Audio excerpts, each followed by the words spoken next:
seated, although they may choose to do so for personal comfort. Likewise, there may be a number of reasons why councillors are unable to wear a face covering. We respect those decisions and their circumstances. For those councillors accessing the meeting remotely, a reminder, you are not counted as being present for the purposes of the Local Government Act 1972, and you may not vote on any item under consideration. Before we move to the formal agenda for this evening's meeting, you'll be aware Rule 25.1 of Council procedure requires that full councillors must stand and address the meeting through the Speaker. Given restrictions under which this meeting is being conducted, I'd like to suggest the rule is suspended. Would any councillor move that? Mr. Mayor, can that be seconded? Madam Deputy Mayor, is that agreed?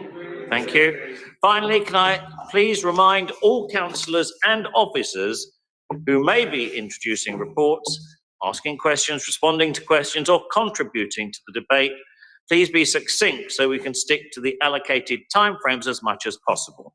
Right, agenda item 1, apologies for absence. I've received apologies from Councillor Gregory, Councillor Levy, and Councillor Rathbone. Are there any other apologies? Yes, Councillor Kelly. Okay, any others? Yes? Thank you. There's apologies for lateness from Councillor Adejari and Councillor Pluvier. Sorry. Thank you, we got that. Councillor Pluvier is here, sorry.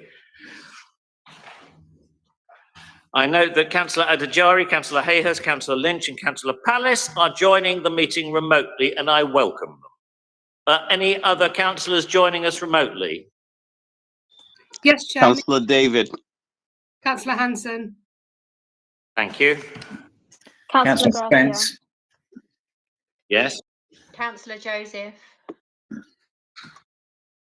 Have you got those? Those joining the meeting remotely, if you wish to speak, please use the raise hand function. I'll invite you to speak if time permits. Remember that you cannot participate in any decisions being made, so please do not attempt to vote. Please also refrain from using the chat function, as this is not visible for councillors attending in person or those watching the live stream. Right, agenda item 2, announcements. On the 24th of March, our annual quiz will be held with the inimitable quizmaster Sean Wallace from The Chase. And he'll be asking the questions, so you won't get away with much with him. Tables can be booked through Jane Ware at our office, and we'd like teams from each directorate to participate, and of course teams of councillors. Our second and final civic dinner of my term of office this municipal year will be held at the prestigious de Beauvoir Studios, courtesy of Edward Benyon, and that will be on Thursday the 31st of March. Please make a note in your online diaries. Or if you're not online, just scribble a note on a piece of paper. Thursday, the 31st of March. The de Beauvoir Studios are one of Hackney's most trendy locations. Dressed will be smart casual. I've booked a special appointment at Primark to get suited and booted. It is a shame I can't organise a major black tie civic dinner this time due to COVID. But when I stand again for Speaker in 2030, I'm sure I'll be able to do so. Something for you to look forward to. As you know, we're raising funds for St Joseph's Hospice and the Hackney Empire this year, and we have a GoFundMe page if there's anyone you know who's able to and willing to contribute. We held successful Hanukkah and Christmas carol events outside the town hall, and I'd like to thank all of those who organised or participated in them, and they were a great success. I'd also like to thank the Hackney Singers who brilliantly performed carols at Broadway Market, ably conducted by Councillor Lynn Troughton, who organised the event and invested a good sum of money. I thought they were going to start singing again, but it was just a beat from the machine. I was delighted to open Kofi & Co., a beautiful vegetarian and vegan coffee and cake cafe in Mare Street, which is independently owned and run. It's literally across the road from us. Please try and support local small businesses, and literally they're are a stone's throw from here. I've arranged to meet the chair of the London Mayors Association on behalf of the other speakers, and his name is Steve Summers, to discuss the role of Speaker, and it's at the behest of the other speakers. As you may know, Croydon has now elected to have a mayor who is a political figure.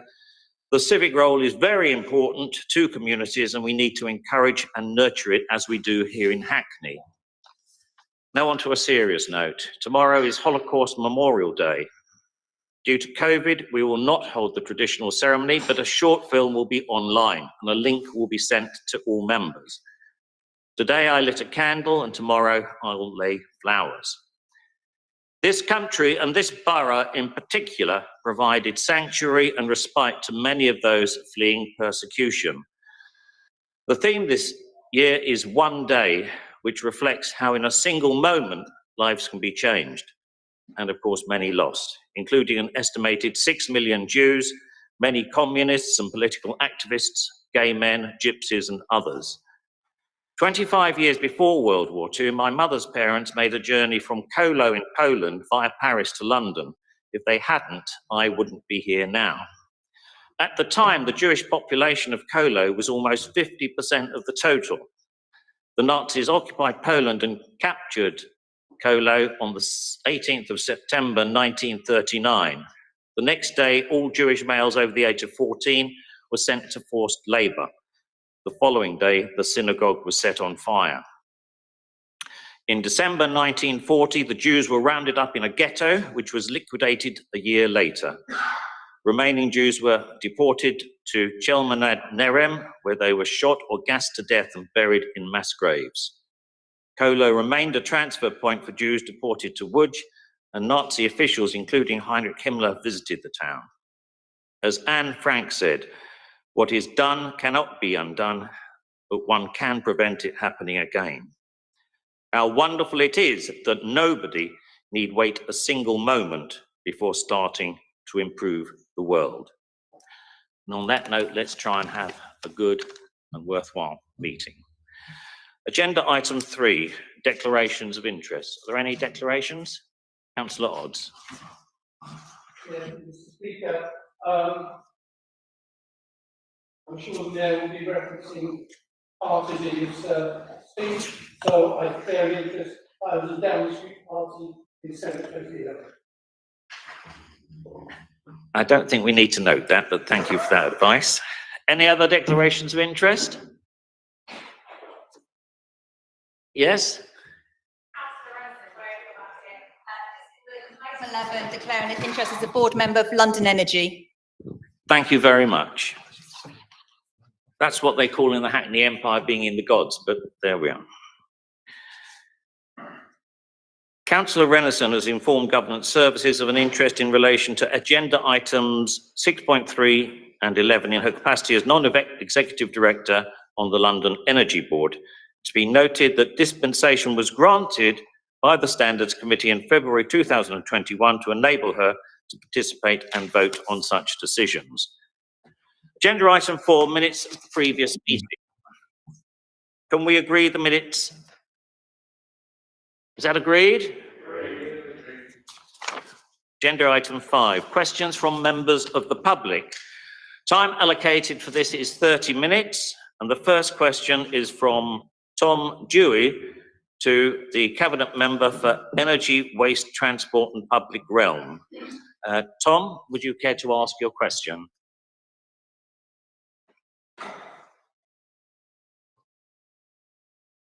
Is he next door? Okay. Good evening, Tom. Would you care to go to the microphone to ask your question?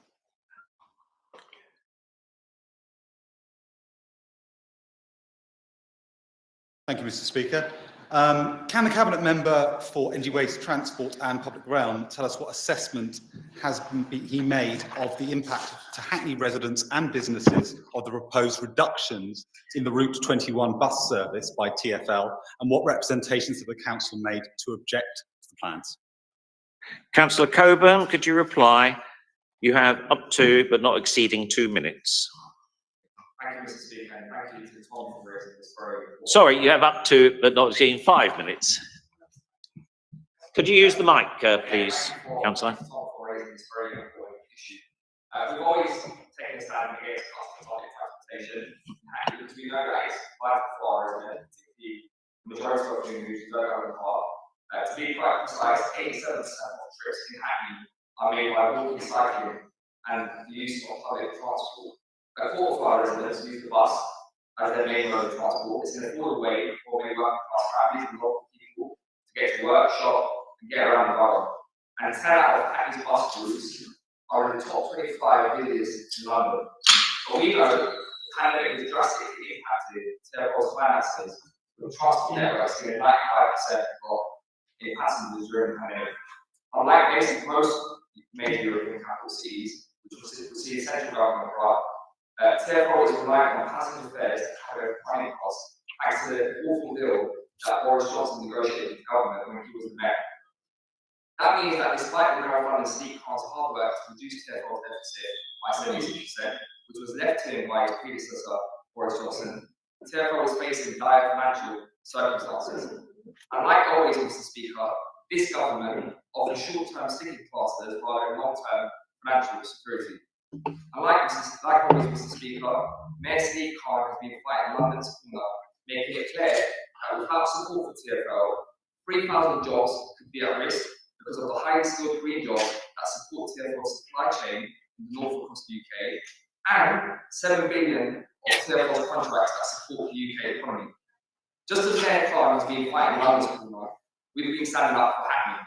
And I know that the Mayor of Hackney, also in his capacity as the chair of the Transport Environmental Committee for London Council, has just recently written to the government today calling for financial security for Terrapul.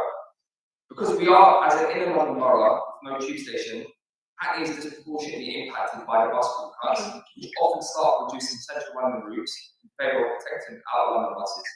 We are continuing to express concerns with Terrapul of cuts to frequencies on a number of bus routes across Hackney, with 50% having been affected in the past 12 months. And we've recently met with former Deputy Mayor for Transport, Heidi Alexander.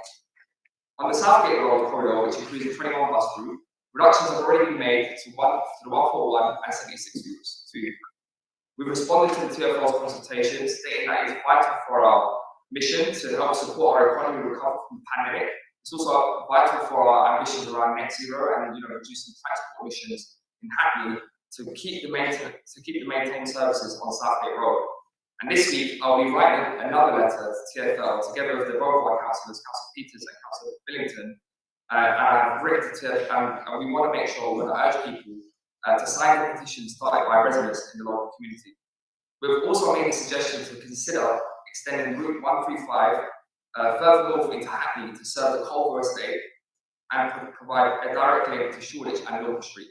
Mr. Speaker, I will welcome local residents to join our calls to TfL to save our buses and send a message to the government that you can't level up Britain by levelling down London. Thank you very much, Councillor Coburn. Tom, if you have a supplementary, it has to arise directly out of the original question and must not be a speech or a statement. Have you got a supplementary? Thank you, Chair. Yes, I have a very brief supplementary. And I'd first of all just like to thank Councillor Coburn for that very thorough answer. And I absolutely welcome the action that he and the Mayor have taken on this matter already. And I hope that, in particular on the issue of frequency of buses, off-peak as well as on-peak are vitally important to the residents of de Beauvoir, and there are many people, especially shift workers, that really rely on those off-peak frequency of buses and be able to travel to work and to go about their lives. So I hope and I would ask that the Cabinet Member and the Mayor would continue to work with residents and with Councillor Billington, Councillor Peters and myself as a Labour candidate for the de Beauvoir ward, that you've worked with us on this fight to save the 21. Thank you. Thank you, Tom. Councillor Coburn, do you want to respond? Thank you to Tom again for bringing this question to, I know Tom's a very passionate, active member of this community in the Beauvoir, and we're very pleased personally to see him as a Labour candidate and to see him in the chamber post-mayor. Thank you, Councillor Coburn. The next question is from Joseph Ogundemuran to the Cabinet Member for Housing Services, and Joseph is joining us remotely. Joseph, would you like to ask your question, please? Hi, thank you, Speaker. Can you all hear? Yes, we can.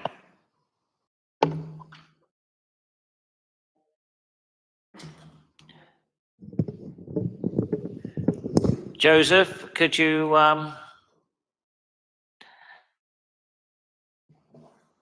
Joseph, have another go. You froze up briefly.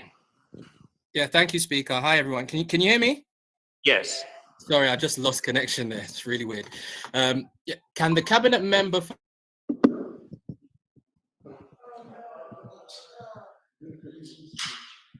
pandemic and cyber attack? I think we got the gist of that. Could that be replied to by Councillor Mackenzie, please? Thank you, Joseph, for a question very close to all of our hearts. I'd like to- Sorry, Councillor Mackenzie, could you speak into the microphone? Otherwise they can't hear in the committee room. Okay. Yeah, so thank you, Joseph, for this very much question, which is very close to all of our hearts. I'd like to start off by being clear about two things. Our story of attendance police officers with related reports and how we can the cyber attack and the pandemic seriously impacted our frontline services ability to keep repairs in most positions. Because of 12 months during lockdown, we could only carry out emergency repairs. We know that other councils and housing associations experience similar issues. Criminal cyber attack further interrupted our usual ways of working. But no matter what the reasons are, every tenant leaseholder deserves a safe port of its home. Our residents deserve better. And our 1 million plan to get on top of the backlog will help us to achieve a good level of service our residents deserve. Excuse me, our action plan focuses on three main areas. Making sure residents can report repairs quickly and easily and ensuring the council teams respond accordingly. Making sure that we respond and undertake the repairs in a timely manner, and making sure that we do a good job first time and every time. To help us achieve these things, the council is in the process of recruiting additional 26 frontline staff to our in-house DLO, which will give us increased capacity to undertake these repairs. This increase of staff will not only enable us to address the current backlog, but also show this administration's clear commitment to in-source services delivered by the public sector for the public sector. We are monitoring satisfaction levels of every repair visit made to meet our commitment to do a good job first time and every time. And of course, along with the backlog of repairs, Mr. Speaker, we have seen an inevitable increase of the number of calls to our contact centre, which in turn has resulted in extensive wait times. To help ensure that our tenants and leaseholders can report issues and get updates, we have recruited an additional 12 call handlers in the contact centre. While recruitment is ongoing, we are not waiting for the additional resources before we act. We've reviewed the way in which we work. Trade operatives are working overtime, and we have additional temporary contractor capacity supporting us. Mr. Speaker, we are making a good progress. Over 1,000 of our repairs that have been outstanding at the end of November have now been completed. My pledge to you, Joseph, and to Hackney is by July we have dealt with the backlog and resumed our normal high-quality service to our residents reserve, with safe, warm homes and decent homes for all. Thank you, Mr. Speaker. Thank you, Councillor Mackenzie. Joseph, do you have a supplementary question? I'd like to thank the member for their response.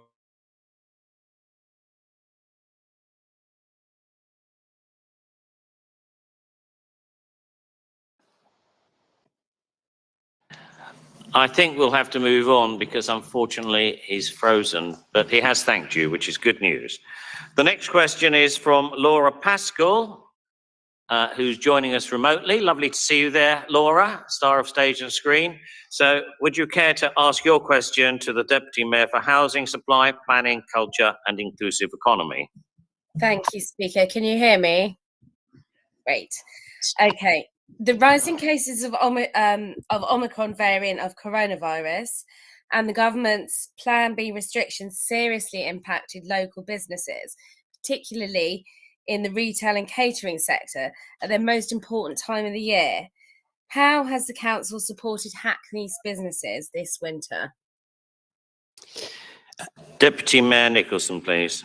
Thank you, Mr. Speaker, and thank you, Laura, and thank you for coming to the chamber, albeit virtually this evening, to ask that question, and an important one indeed that it is. Laura, the council has been committing vast amounts of resources over the course of the last 2 years. So the winter has been equally as intense for the council in supporting the local business community to work their way through some really exceptional and extraordinary times for at least the second Christmas season, festive season in a row. Now, just to give you a little bit of a kind of sort of feel for what it is that's been happening over the period of time, business support grants totaling over £126 million have been distributed to local businesses of one description or another. That has had to be managed by redeploying regeneration officers alongside teams from the finance division and the business rates division. And Laura, we mustn't forget that that doesn't include the additional layer of business rates reliefs that have been applied to businesses across a number of sectors. This winter has seen some £50 million invested through support grants of one description or another into a very, very wide range of businesses, including small and micro businesses. And indeed, they are now subject to a support package of some £32 million to help them and enable them to kind of navigate this reopening phase that we now seem to be kind of very, very much part of. So even though we've had closures over the course of the Christmas season itself, nevertheless, the anecdotal reports coming back into the council are very much about increasing levels of footfall in our town centres, and hopefully with that we're beginning to see the signs of business recovery and business reopening. That is a good thing, and long may that continue, of course, over the coming months ahead of us. But we're by no means out of the woods yet at all. Council rent deferrals or write-offs, and Councillor Smith asked this at the SEG Commission meeting on Monday evening. What was the council's contribution? I wasn't really in a position to be able to share with him then the details, but this evening what I can say is that already the council has moved forward with over £5 million worth of rent deferrals across its commercial rent portfolio. So that is directly supporting businesses as well as those social enterprises and not-for-profit sector commercial tenants that are part of the council's property portfolio. And it's already underwriting an additional £4.5 million worth of lost income and additional expenditure in just keeping the borough safe. Now, when we say keeping the borough safe, we're talking about the other portfolio of initiatives that have been deployed by the council on the ground, and that is more physical support.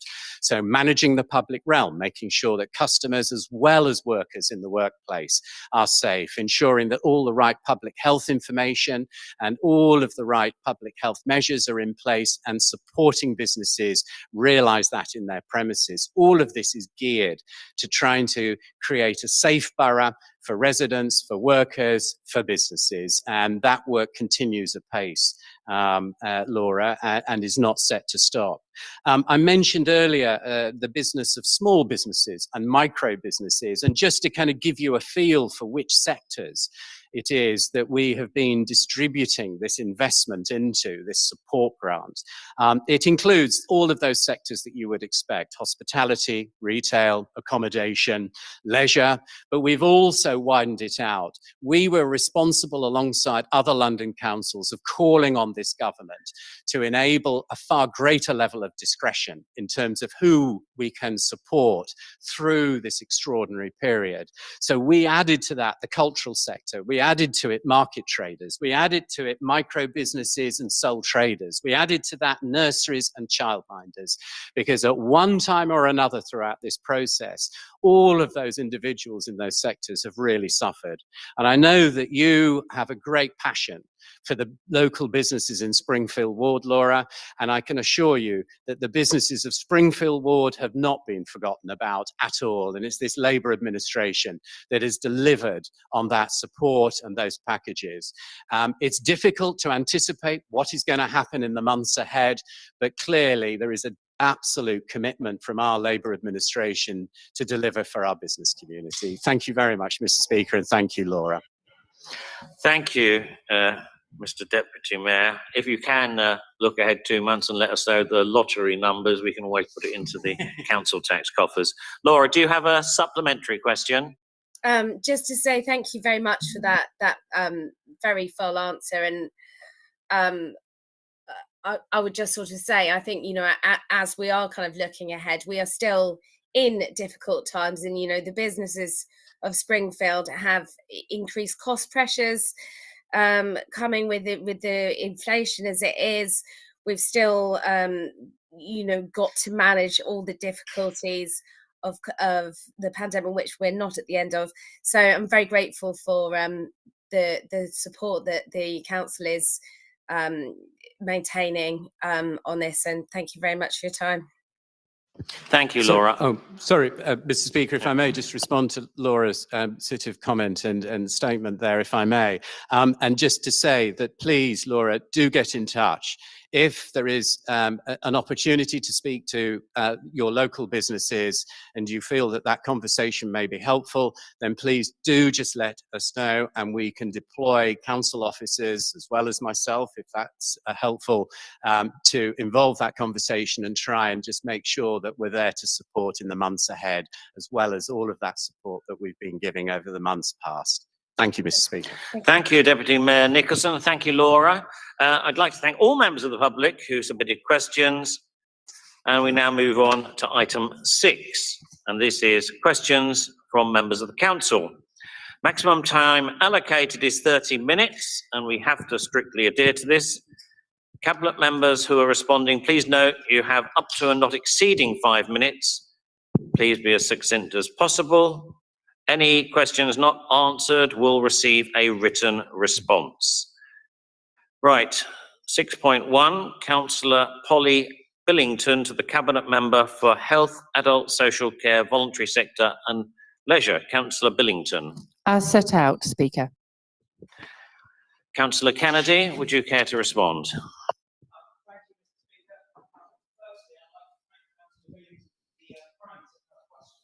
She is undoubtedly right. Vaccination is the best safety measure to combat the virus and end this pandemic.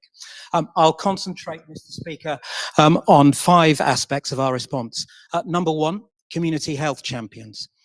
Over 230 public health community champions have been recruited from across our communities since August 2020. They serve a dual purpose, Mr. Speaker, ensuring accurate, timely and accessible information is communicated effectively and providing insight about what is happening on the ground. As Omicron hit, community champions played an important role in sharing information about increased safety measures, additional testing and expanded vaccine capacity. The program's so successful that we aim to continue it in the medium to long term in order to disseminate health messages in a culturally competent way to all our residents.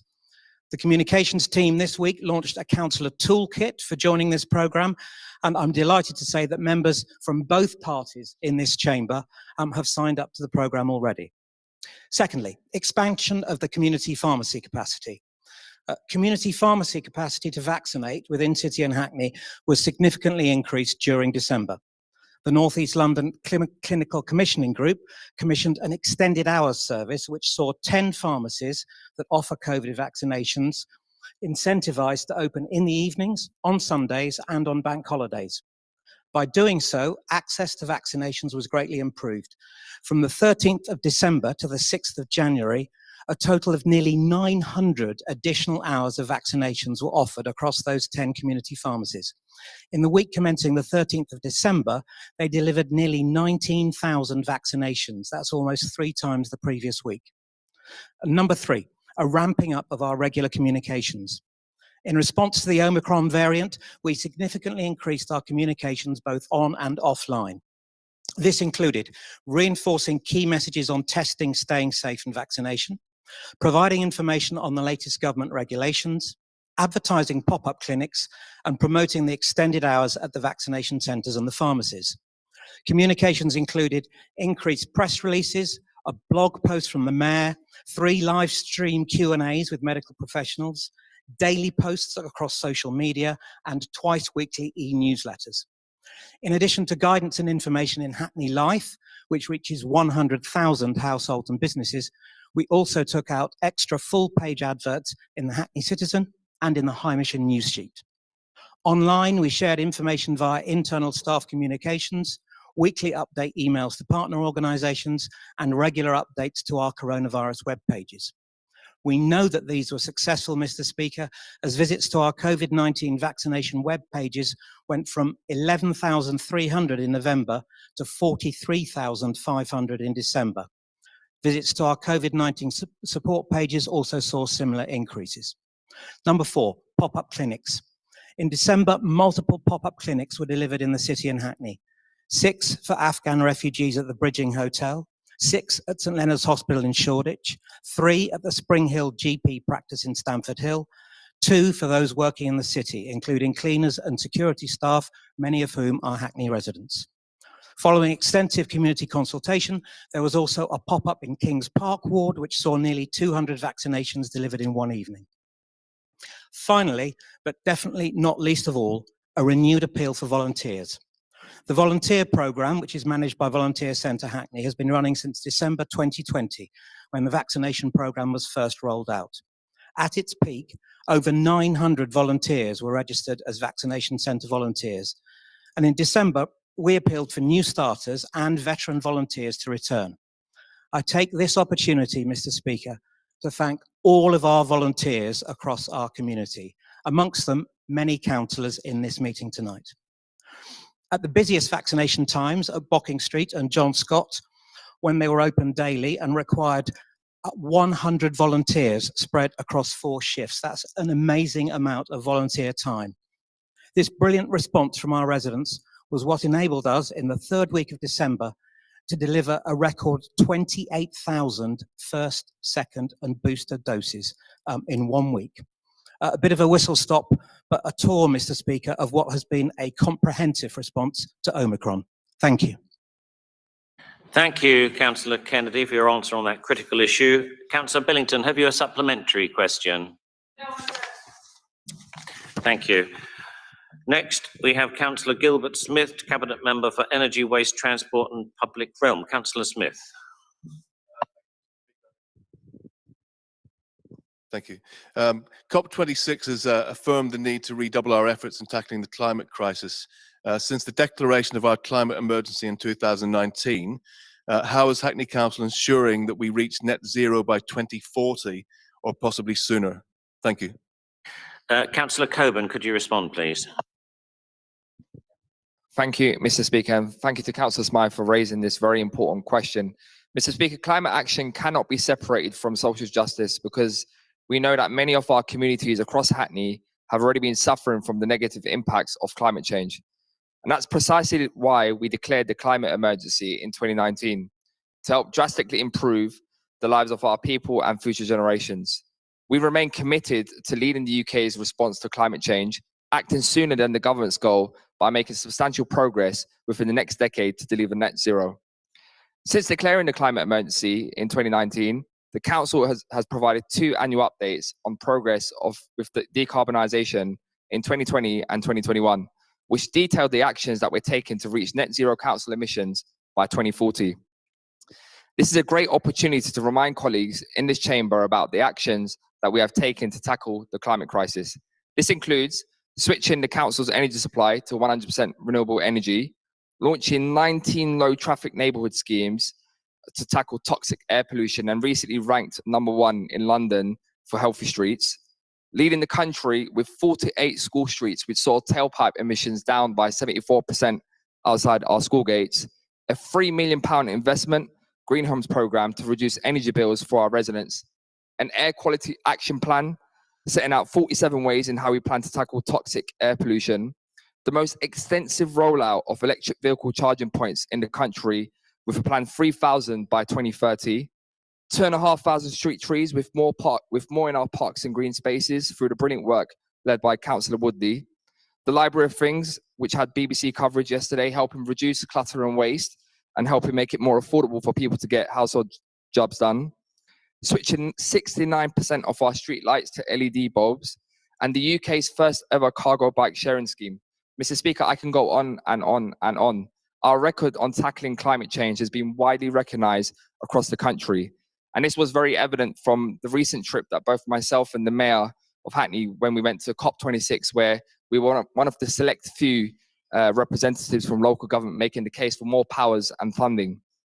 Together with the Mayor of Hackney, we regularly engage with counterparts and colleagues through various platforms across the UK to share best practices and learn new innovative ways on how we can tackle the climate crisis. The next step involves developing a strategic framework, the Climate Action Plan, or what I like to call a plan for climate justice for everyone in Hackney. This will provide the strategic framework to work through a number of key issues and challenges, utilising recently completed evidence assessments to underpin a more strategic approach for the future delivery and to integrate better with external stakeholders. Developing our Climate Action Plan started before COP26 and is covering the identification of high-level strategic actions needed for the next 3 years to deliver our net zero targets to be supported by more detailed implementation plans. I'm also pleased to announce that the Climate Action Plan will be supported by our first Citizens' Assembly in March and further consultation later this year before going through the formal decision-making process for adoption later this year. In answer to Councillor Smythe's second question, we can go further and quicker if the government backs up the rhetoric with financial support and delegated powers needed to tackle the climate crisis. Nevertheless, I'm happy to commit to reviewing the net zero targets that we set in 2019. We were always clear that our 2040 target was a target for Hackney, not just Hackney Council. Even if it is not under our direct control, we want all borough activity to be net zero by 2040. Contrary to what our political opponents would have you believe, this is the most ambitious net zero pledge in London. But we know that our communities across Hackney need and want us to go even further. Mr. Speaker, I agree. And that's why we'll be exploring whether the council can commit to delivering its own net zero carbon emissions target sooner by joining the UK 100 network.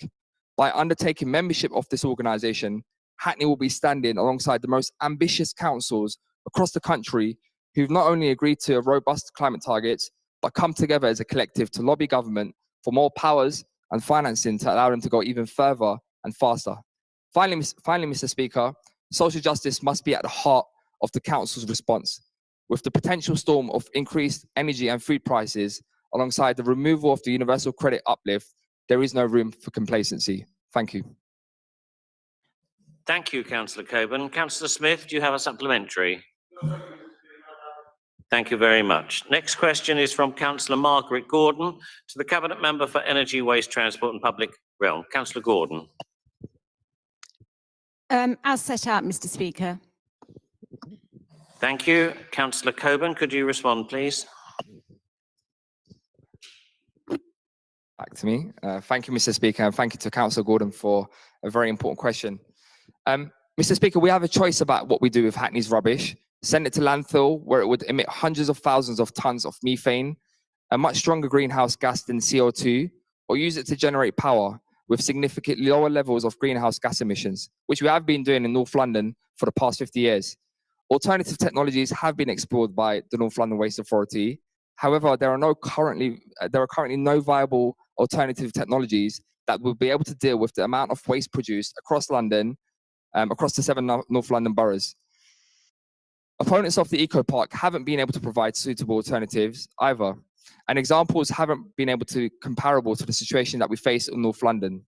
The new Eco Park is the only viable option to deal with North London's waste and is part of our efforts to reach net zero and tackle the climate emergency.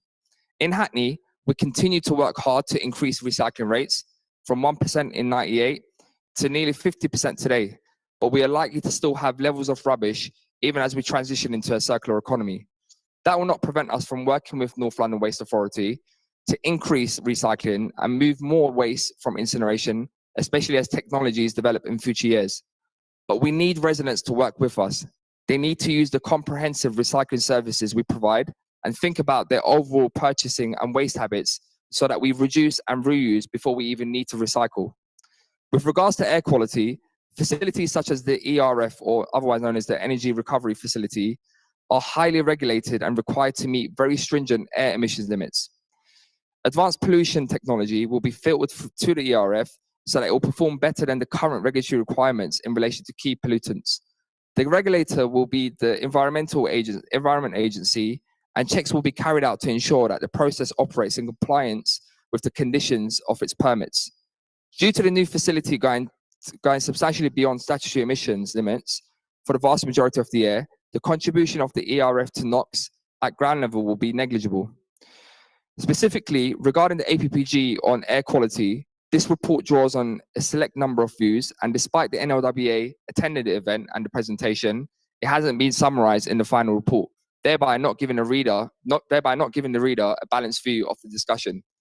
A 2020 study by the air quality consultants for the Greater London Authority conducted a comprehensive literature review of 35 recent academic studies on pollutants emitted from energy from waste plants and the assessment of related population exposure and health risks. On the basis of the literature review, the report concludes that any potential health risks associated with the direct emissions from modern, effectively managed and regulated energy from waste facilities in London are exceedingly low. Further, Public Health England is clear that modern, well-run and regulated municipal waste incinerators are not a significant risk to public health. In 2019, Public Health England reviewed their statement on the basis of a major study by Imperial College London, and their guidance based on a clear scientific consensus remains unchanged. NLWA undertook a comprehensive tender process, and officers had no reason to believe that any of the tenderers that were shortlisted engaged in collusion or corrupt practices. Acciona submitted an anti-collusion certificate in line with the procurement documents in both its detailed solution and final tender.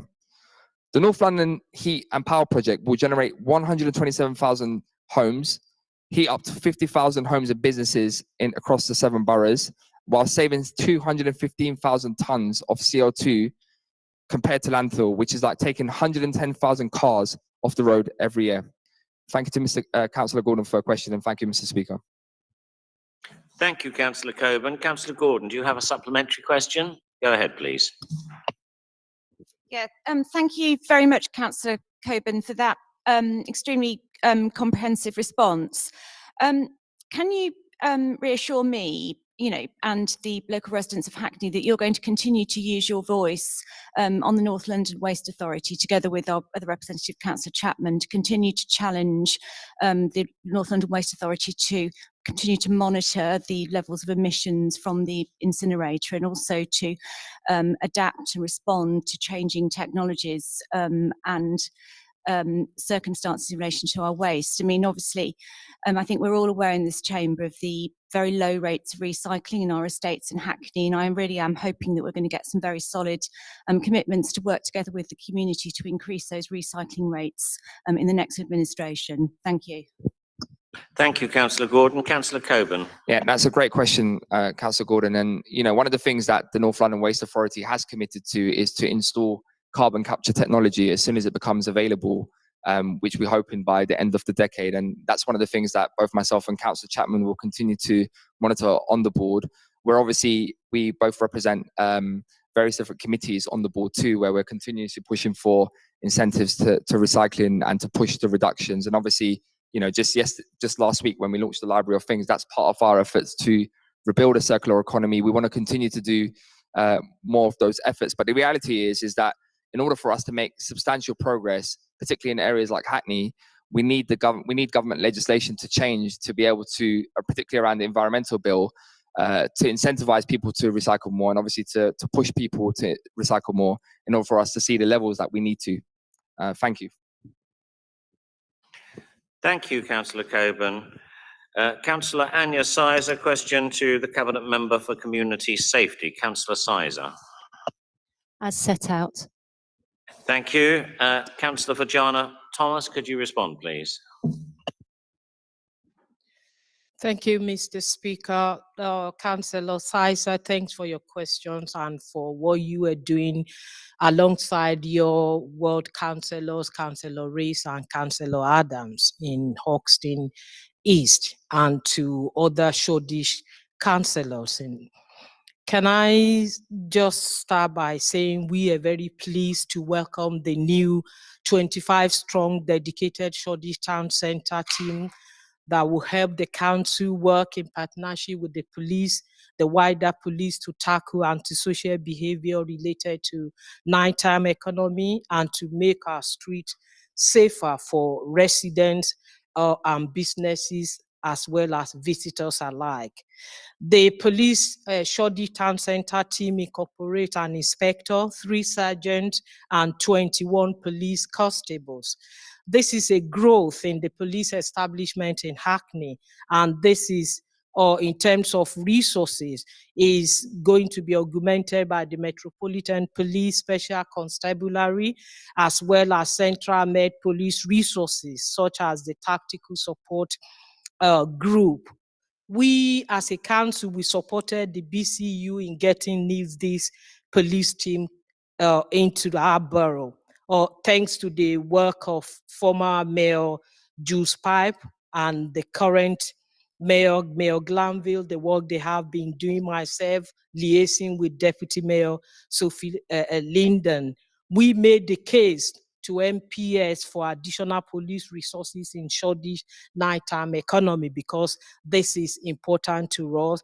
As mentioned, we have lobbied and campaigned for a return of police officers to Hackney. You might not be aware, under this Tory government, police numbers have fallen in Hackney from about 800 to less than 600 officers.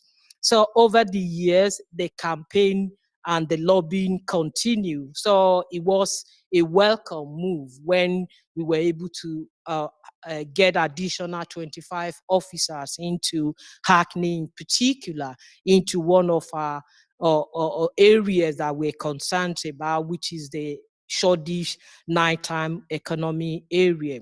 At the launch on the 6th of December 2021, which I attended with Mayor Glanville, we were joined by the Commissioner for Police, Cressida Dick, Commander Paul Brogden, who is the leading MPS frontline policing for the area. At the event, the lead inspector, Inspector Durant, laid out the team's priority and how they're going to deliver it. There is a document, I'll email this document to you, that set out the priorities, how they're going to measure their activities and the expected outcome. So it is important to us, and the objective of this town center team is to reduce harm and violence of all forms, including hate crime, violence against women and girls, knife and firearm enabled crimes, sexual offenses, drug offenses, public order, as well as antisocial behavior. In addition, the team would support vulnerable people in the neighborhood and also patrol at daytime. The town center, as I mentioned, has an action plan supported by MPS, which I will email to you. One of that action plan is to set up a TST panel, which I'll be putting forward to the lead inspector so that local 1 minute, councillors Councillor Fajana will Thomas. be included in this. And the panel will meet quarterly to set priorities. The other things, moving to the second part of your question in terms of what the team would do, we're working with the council to ensure safety of our residents. Can I just mention a few things? In short, the council, we introduced a special policy area with the aim of mitigating the negative impact of the high numbers of licensed premises that are selling alcohol or providing late night refreshment in Shoreditch area. We are in the process of gathering data, which we're going to use to or inform a cumulative impact assessment. And this is the first stage.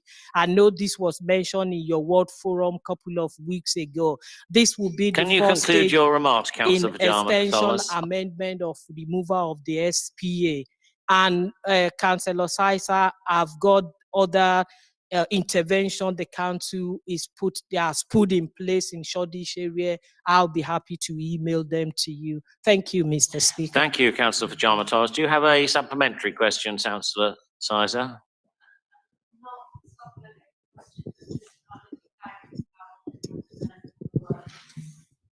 Thank you. Councillor David, you have your hand up. Do you have a supplementary? Councillor Kofo David? Yes, I've had my hand up from the start. I was just asking to confirm the list of online attendees which you have. Sorry for taking you back, but you didn't read that out in full. The list has been confirmed. Thank you, Councillor David.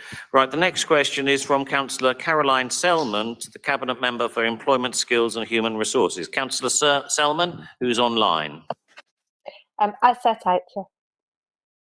Thank you, Councillor Selman. Councillor Kennedy, could you answer that?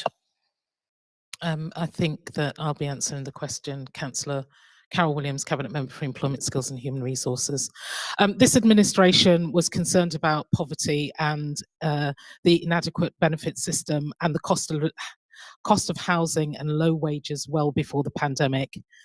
Since then, the economy may have recovered reasonably well, but many challenges lay ahead for those residents who are on lower incomes and unable to cushion themselves against the Tory cost of living crisis. Some of the main forms of COVID employment support entered in autumn 2021, such as furlough for unemployed people and the self-employment support scheme. The eviction ban ended in May 2021. The £20 week uplift for universal credit came to an end in September 2021. Last year, with 2.5 times more claimants, that's 34,000 more than we had pre-pandemic. We are just seeing the start of inflation, rise in energy prices, and we are yet to see the full effects, plus tax and national insurance rises for most earners.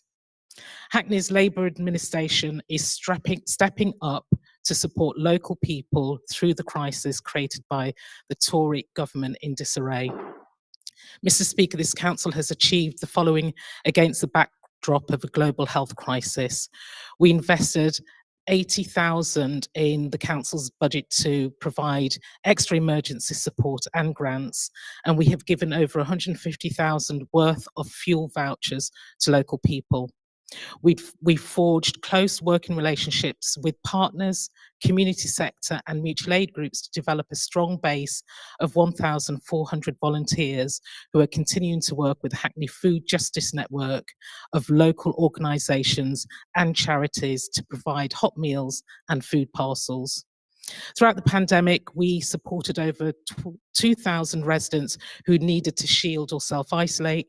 We remain one of the largest funders of lunch clubs in London, providing nutritious lunches to over 20,000 children and young people, and we've reduced social isolation for our elderly residents. We've also used this funding to distribute £150,000 worth of fuel vouchers.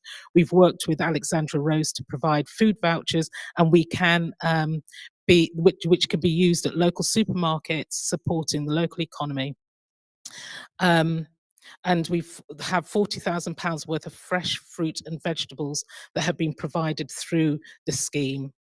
We've funded free school meals for families that have no recourse to public funds. We have agreed to increase our funding for advice services to 1 million so that they have the resources to focus on resolving issues fully for people who seek their help. Throughout the pandemic, we have firmly committed to tackling poverty, as well as creating routes to good quality jobs, training and enterprise. We are more prepared than we might otherwise have been to meet the huge increase in need. This administration has always kept in mind how we can help people in need now, and while also building a longer term support that will be much needed beyond the pandemic. Next month, we'll be asking Cabinet to approve a poverty reduction framework. It will formally set out the approach we hope we have been developing over the course of the pandemic to ensure residents are in the best possible position to withstand the challenges ahead. This framework will set out what we can do for those in immediate need, and it will also take a long-term approach to the challenges of low pay, child poverty, housing costs, as well as making the case for better funded benefit system and understanding the underlying reasons why people are likely to be in poverty. Can I take a moment to thank Councillors Woodley, Kennedy and Chapman, who've all been working incredibly hard to tackle poverty and to also work on developing this framework, and I look forward to continuing to work with them. Thank you, Councillor Williams. I haven't quite finished. Have I run out so of sorry. time? So here's what everyone else in this chamber and who might be listening online can do. Hackney Council is asking everyone to give what they can via the Hackney Winter Giving link. I'm sure that our trusted comms team will be happy to post that again to social media. The council has teamed up with Volunteer Centre Hackney and Hackney Food Network to help support people through the winter. You can also help with giving your time, your money and food donations to Volunteer Centre Hackney, give cash donations to give what you can via the Just Giving page. You can also donate food to two local food hubs, Skyline Food Hub and the Morningside and Gascoigne Food Hub. Thank you, Mr. Speaker. Thank you, Councillor Williams, for that very full and interesting answer. Councillor Selman, do you have a supplementary question? No, just to thank Councillor Williams for her response. Thank you, Councillor Selman. That concludes members' questions. Any other questions we haven't got to will receive a written reply. We come to item 7, the elected mayor's statement. Mayor Glanville, if you'd like to make your statement, you have up to 10 minutes to address the council, following which the opposition group, should they wish, have an opportunity to respond, which will have up to 5 minutes. Mayor Glanville.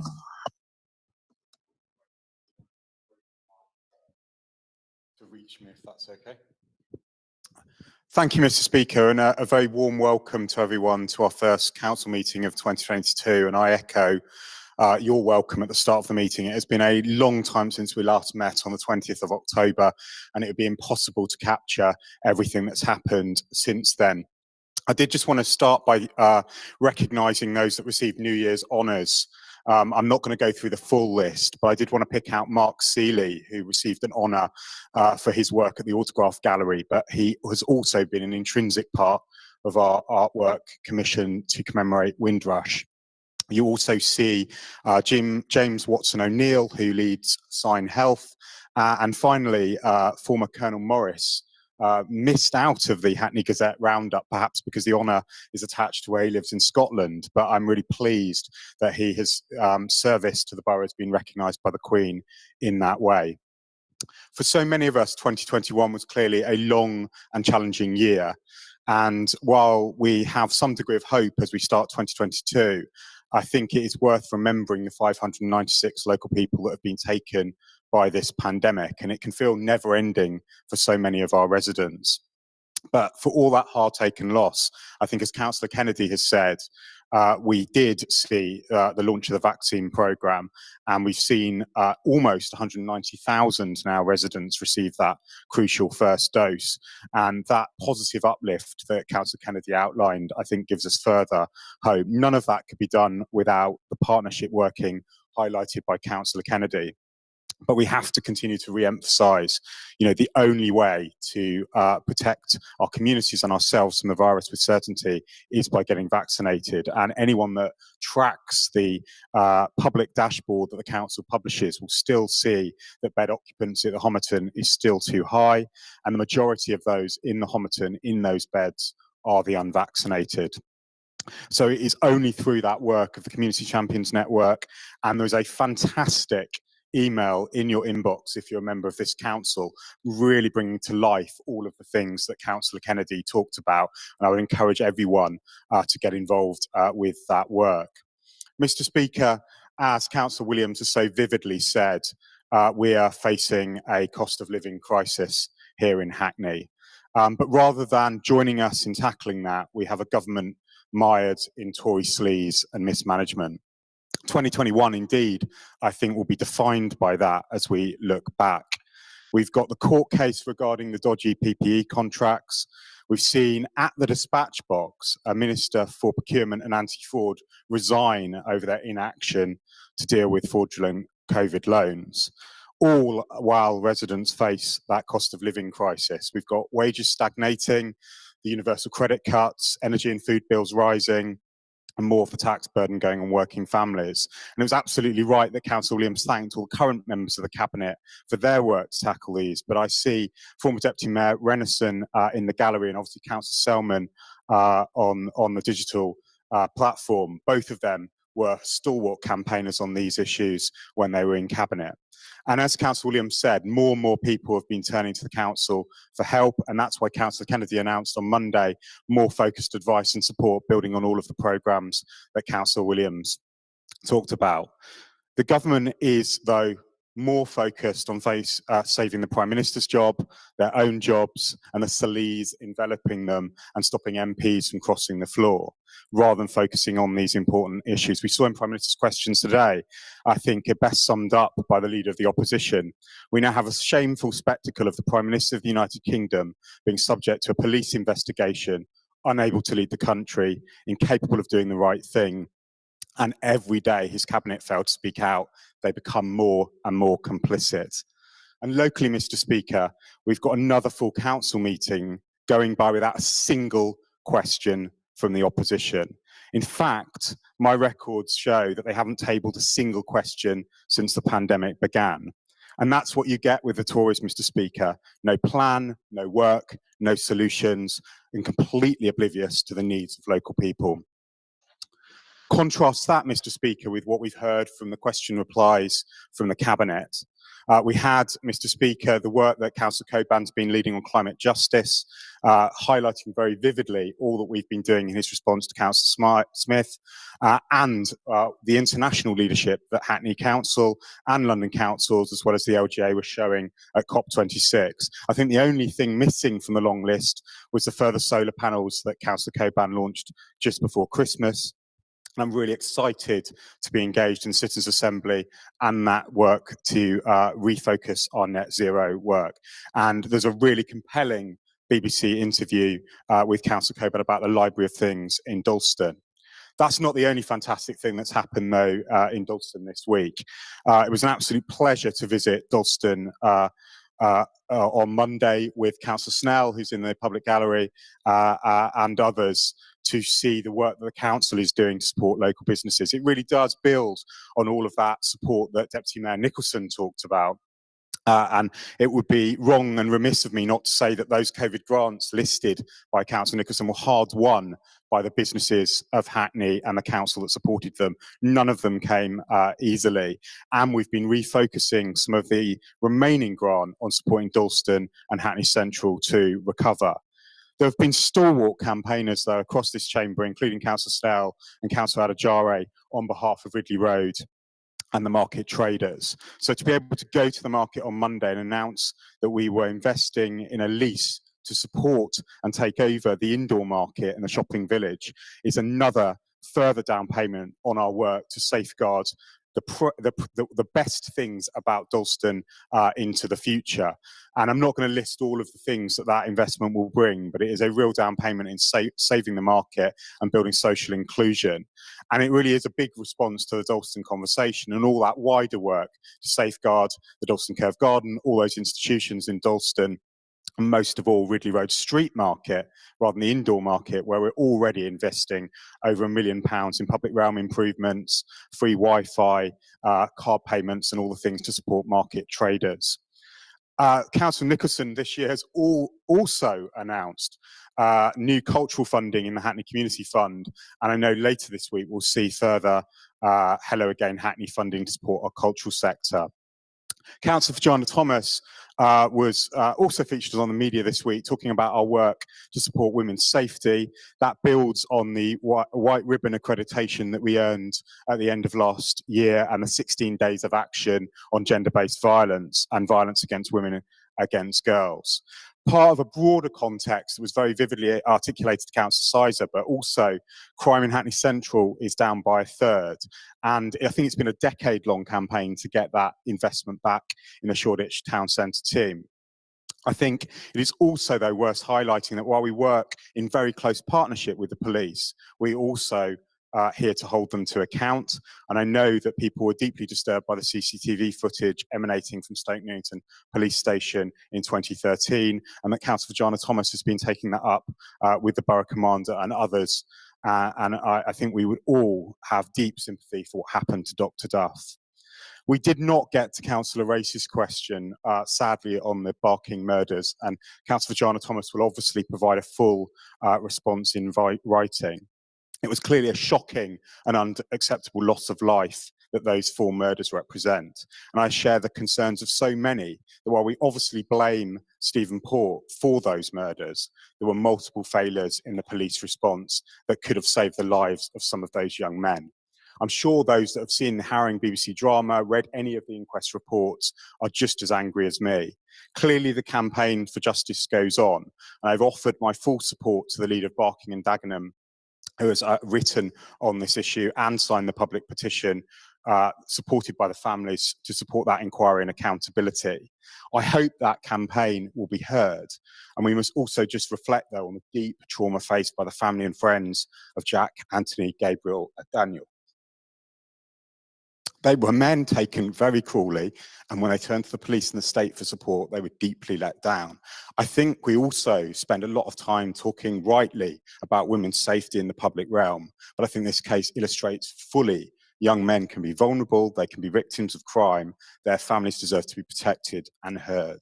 We also know that unconscious and conscious homophobia can clearly cost lives, and that is why we take seriously all strands of protected characteristics when we take on hate crime and represent our communities.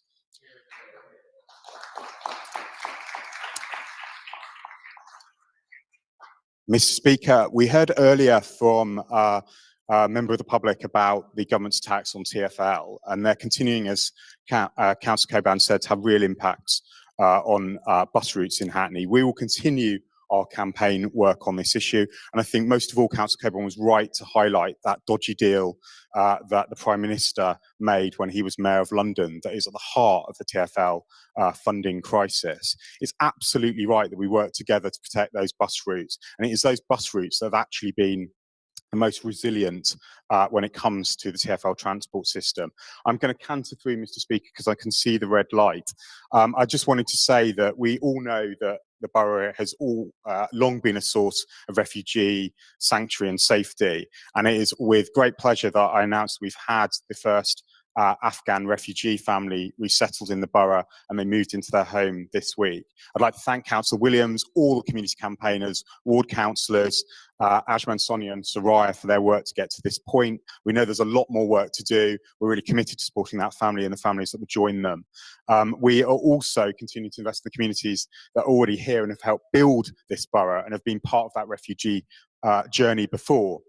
Which is why I know, Mr. Speaker, you and I will not only be joining our diverse East Asian and Southeast Asian communities to celebrate Lunar New Year, but we will also be marking a real milestone in bringing the Unviet building back into use.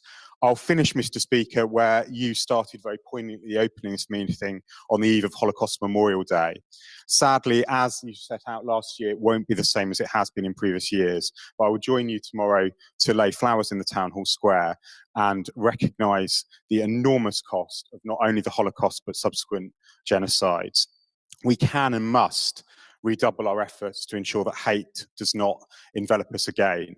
And that is as apt when we're talking about hate crime in our borough, but also the international situation globally. It's incredibly important we take that moment around Holocaust Memorial Day to renew that commitment. I know it's done on a cross-party basis. I think I would just finish on a note of hope and the new Pinter Trust that's been set up in Rabbi Pinter's memory, which I'm sure will be joining those efforts to combat anti-Semitism and champion our fantastic Jewish communities in this borough. Thank you. Thank you. Councillor Steinberger, do you wish to respond?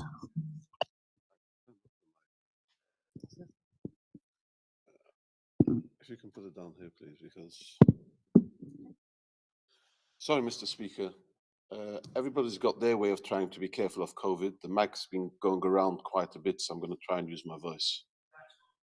I haven't pressed the crossing button since COVID because you never know where you can find these infections. Okay, I'll start off. I'll speak as loud as I can. If you can't hear me, then just, I'll try my best. I echo what the mayor said of these, first of all, the 596 people who passed away since the beginning of the pandemic. I hope, obviously we don't see an end to this. I just hope that something will happen that it'll become easier. I also wanted to start off with, obviously, the normal stuff. You come in, again, we have the continued demonstrations, which is going on. Now, it seems to be there's that way of supposedly tackling a solution and just making it worse, or it's our way trying to actually go down to the solution. It's very interesting when you see when they do all these road closures, all of a sudden they come up with all types of statistics and figures.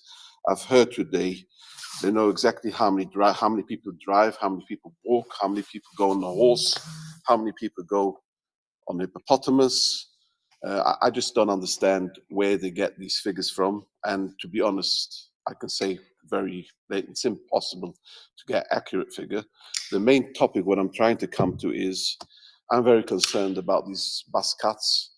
And it's always good blaming Tories. That's the easier way out of it. The fact is, the amount of people you're employing in City Hall who are getting over £100,000 a year has just gone up 10 times when the previous Conservative mayor was there. And it's just appalling the way you use your money. And you see it here. I mean, today, we had this installed here, these megaphones. Ever since they've been put in, there's always been trouble with them. I don't know how much they cost. I walk in today to the town hall, a new system, sign up, a new machine. I don't know who's giving all these machineries here. We've got plenty of money for all that. And like I say, every year before the budget, it would be nice if we could sit down and work out a way forward and look at things. Not just, I'm elected, not to do hobbies, not to do what I want to do what the people have asked me to do. Now, the problem is, there are a lot of things here that get done. I mean, I'll give you an example. The housing, you're saying you're hacked, and at the same time as you're saying you're hacked, you introduce a new housing system when you haven't even finished dealing with the old one. Are we bonkers? What the hell is going on? There are people who have managed to bid, and all of a sudden, from one minute to another, they can't bid. They're entitled to bid, and I'll get 2 pages of telling me all types of stories why. We'll come back, we'll deal with it. The fact is, they're missing out on bidding on vital houses, which is important to them. They don't come up every day, and nothing. This should have never been introduced in such a vital time when you're blaming the hacking and saying you can't do something, and yet you're introducing a full new system and the old one is overlapping the new one. I really don't know what's going on here, to be fair. And then we have another thing here. I think hacking should change the slogan. Welcome to British Telecom. You call up, whichever number you call up, you can sit and wait a half an hour. You can sit until the cows come home.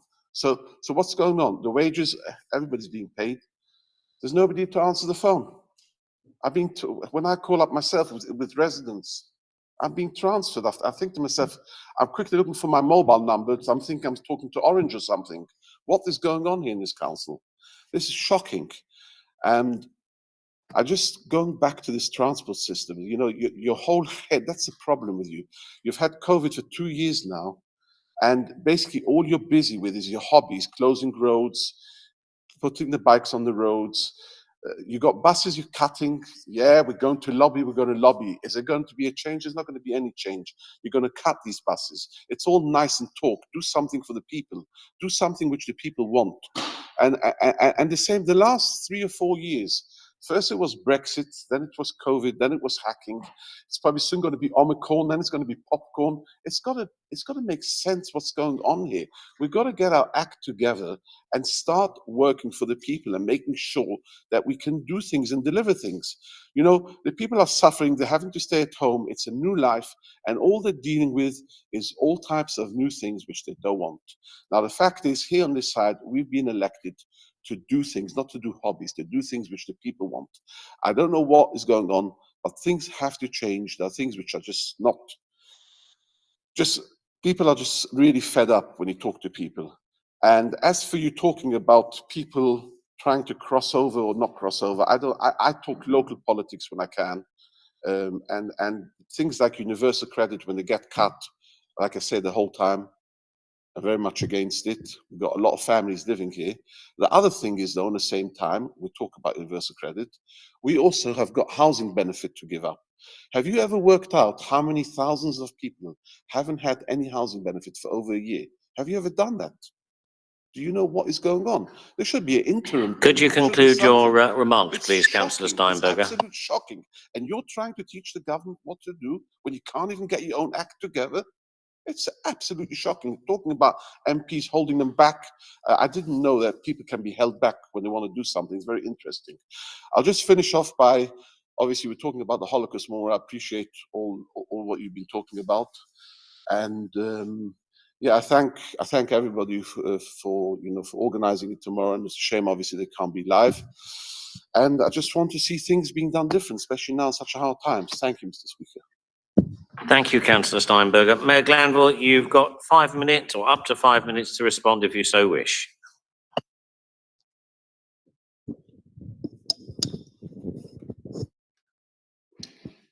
Thank you, Mr. Speaker, and thank you, Councillor Steinberger, for your remarks. I'll go through them in order. Obviously, there were, in quotes, People's Assembly protesters around LTNs and sustainable transport outside this evening. Councillor Coburn and I are keen and are in the process of arranging an open discussion with those campaigners. I think actually if you probably add up the engagement from ward councillors, Councillor Burke, Councillor Coburn, myself, other lead members, we've probably done a huge amount of community engagement around this issue, working through many of the individual issues in circumstances. So we've been listening the entire time, evolving the entire time, are really committed to making sure that whatever we do around transport going forward is properly co-produced and engaged with. But the facts do speak for themselves. They were articulated by Councillor Coburn. Every time we talk about an individual scheme or the impact of overall schemes or borough-wide schemes, we publish the data. We're going to be doing even more to publish the data. Part of the work around the pollution plan is around open access and live data around some of our pollution monitoring.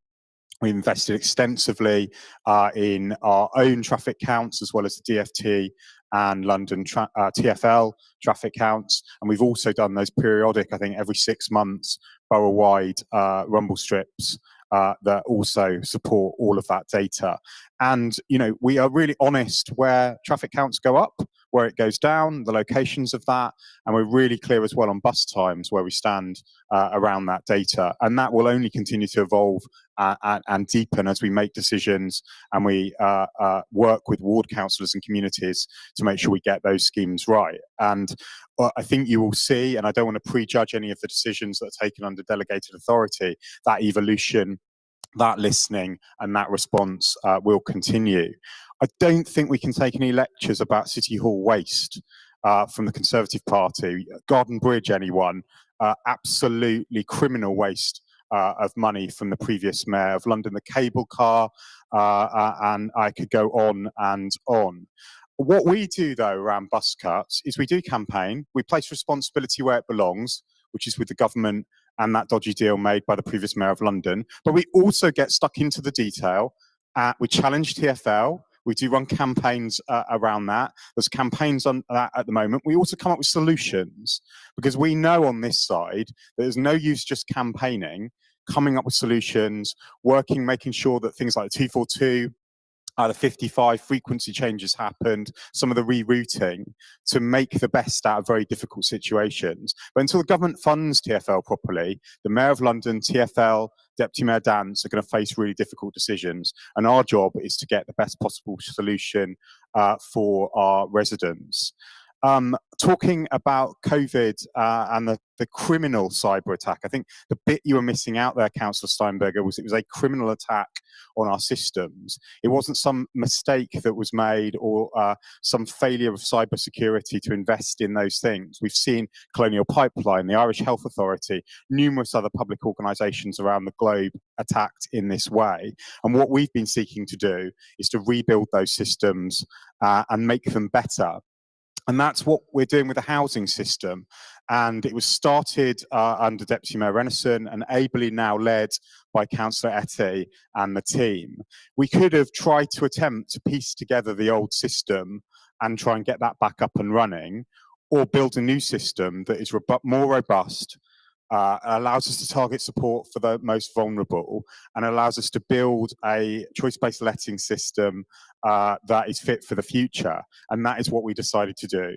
Now, I apologise profusely for anyone caught up through postal mistakes, through not having up-to-date data because they haven't been able to tell us about their changing circumstances. And I get those emails too, Councillor Etty does, and Councillor Chapman. But our job when we get those emails is to put those issues right and create those systems that are fit for purpose. And I don't make any apology for wanting to do that and make sure that we work through those issues and rebuild that trust with all our residents that use council systems, whether they're housing or otherwise. You listed our hobbies.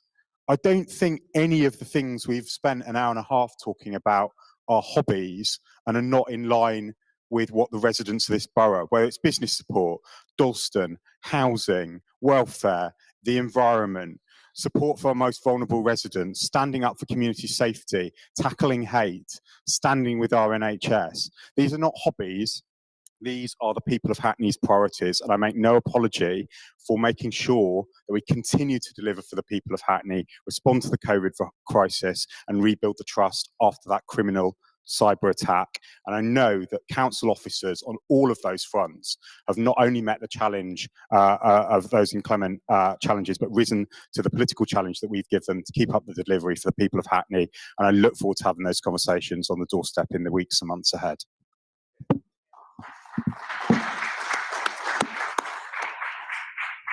Thank you, Mayor Glanville. Now we come to a large number of items. We have a very packed agenda. Although the indicative times are set at 5 minutes, I'm to allow flexibility for those very important issues, but obviously those that we can go through quickly, we will benefit from. At the moment, we are in time. Right, item 8. Oh, sorry, Councillor Odds, yes.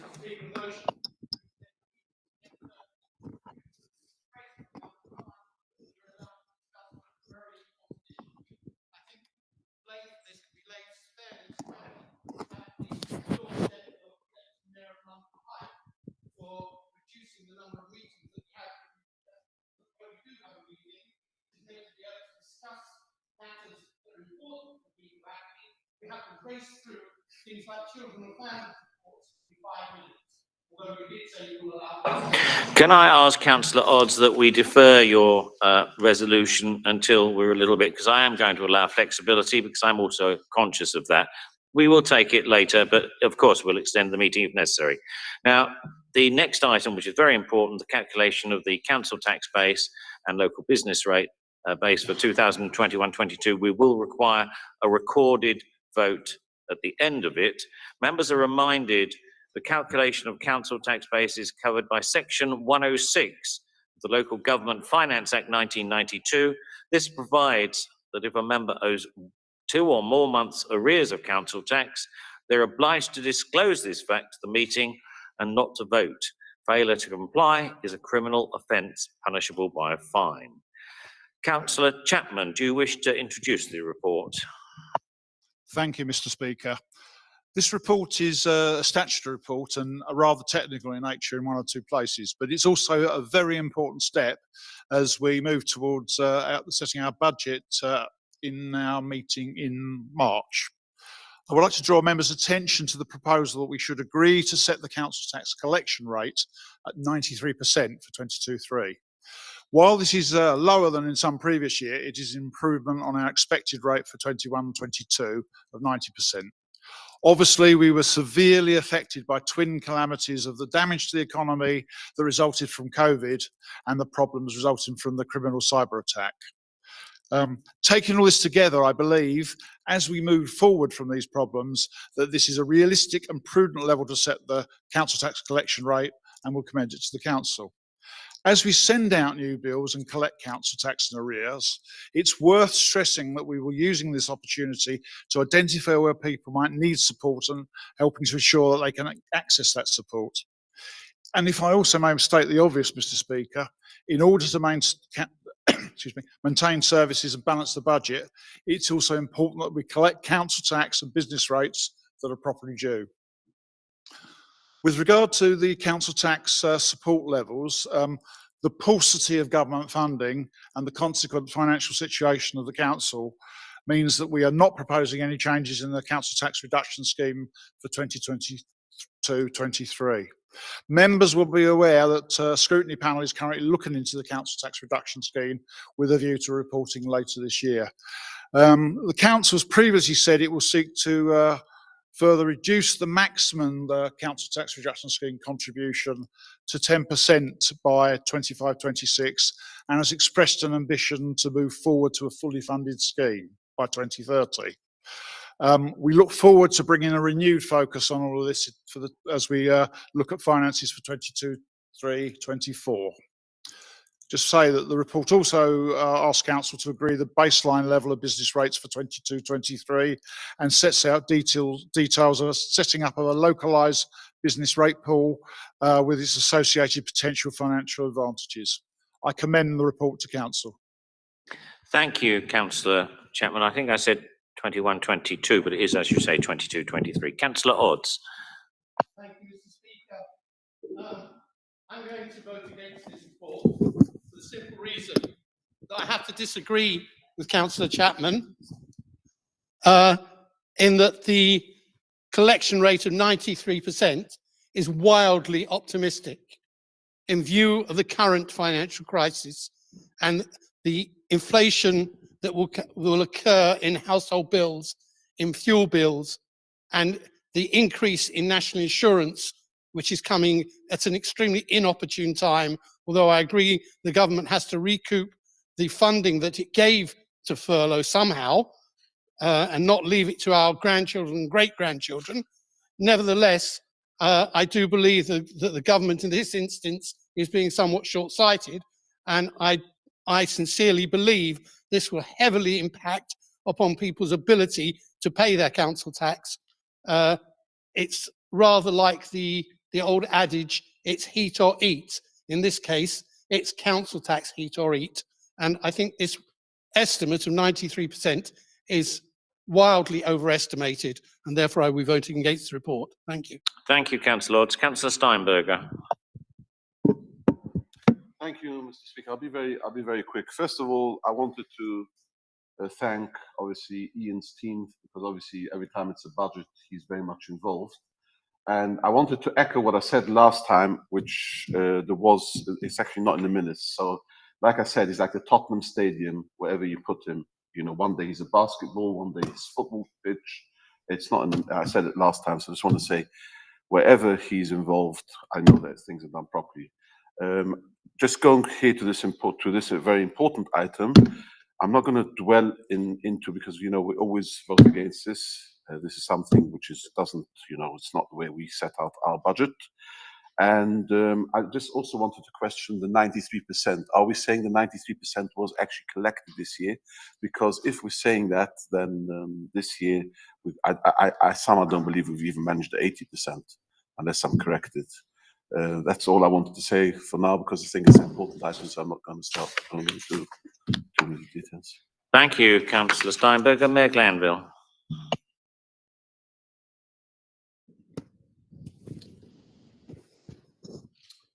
Thank you, Mr. Speaker. I can feel, I'm sure that Councillor Chapman would like to go into the extensive support that's available for council taxpayers in Hackney. It should not be forgotten, though, that the vast burden of that support in terms of the council tax reduction scheme now rests on the council's budgets because of the changes made under the austerity coalition government.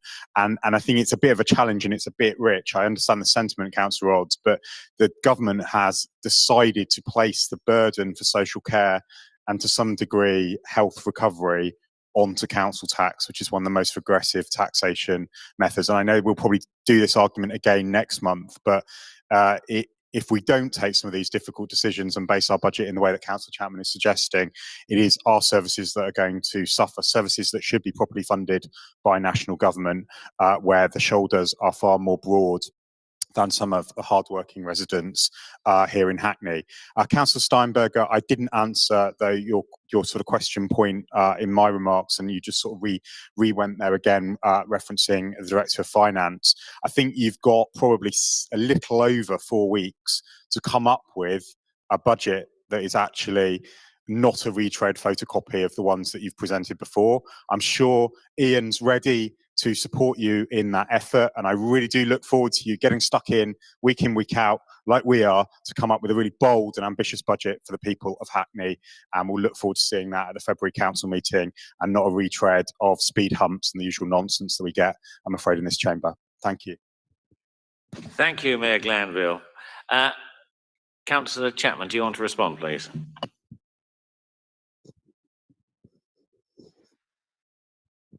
Thank you, Mayor Glanville, and I won't add to what the Mayor said, but I'll just say we are very happy with the recommended collection rate of 93%. Obviously, we've taken the expert advice of Ian Williams and his team, there is anyway some protection around there in terms of bad debt provisions and other, but we believe that is the correct rate to set.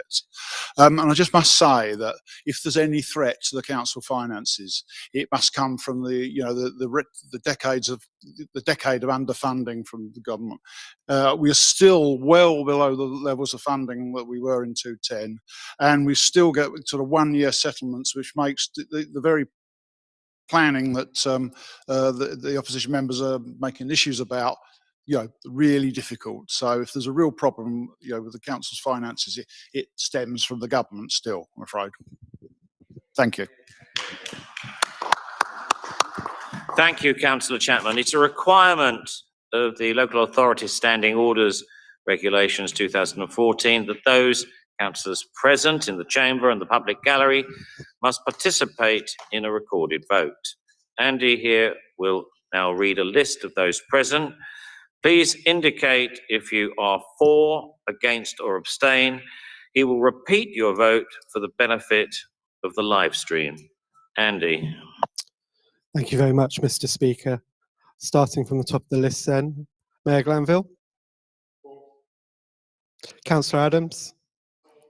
Councillor Adams is for. Councillor Bell. Councillor Bell is for. Councillor Billington.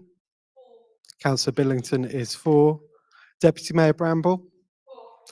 Deputy Mayor Bramble's for. Councillor Cameron. Councillor Cameron is for. Councillor Chapman.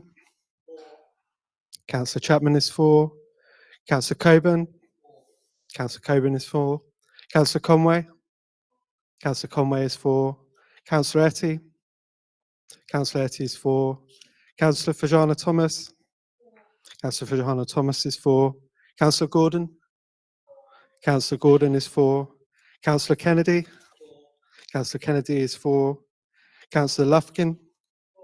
Councillor Lufkin is for. Councillor Maxwell. Councillor Maxwell is for. Councillor Mackenzie. Councillor Mackenzie is for. Deputy Mayor Nicholson. Deputy Mayor Nicholson is for. Councillor Odds. Councillor Odds is against. Councillor Oz-Canley. Councillor Oz-Canley is for. Councillor Osden. Councillor Osden is for. Councillor Papier isn't present. Councillor Patrick. For. Councillor Peters. Councillor Poulier. Councillor Poulier and Councillor Peters are for. Councillor Potter. Councillor Potter is for. Councillor Race. Councillor Race is for. Councillor Renison. Councillor Renison is for. Councillor Rickard. Councillor Rickard is for. Councillor Sharman. Councillor Sharman is for. Councillor Sizer. Councillor Sizer is for. Councillor Smith. Councillor Smith is for. Councillor Snell. Councillor Snell is for. Councillor Steinberger.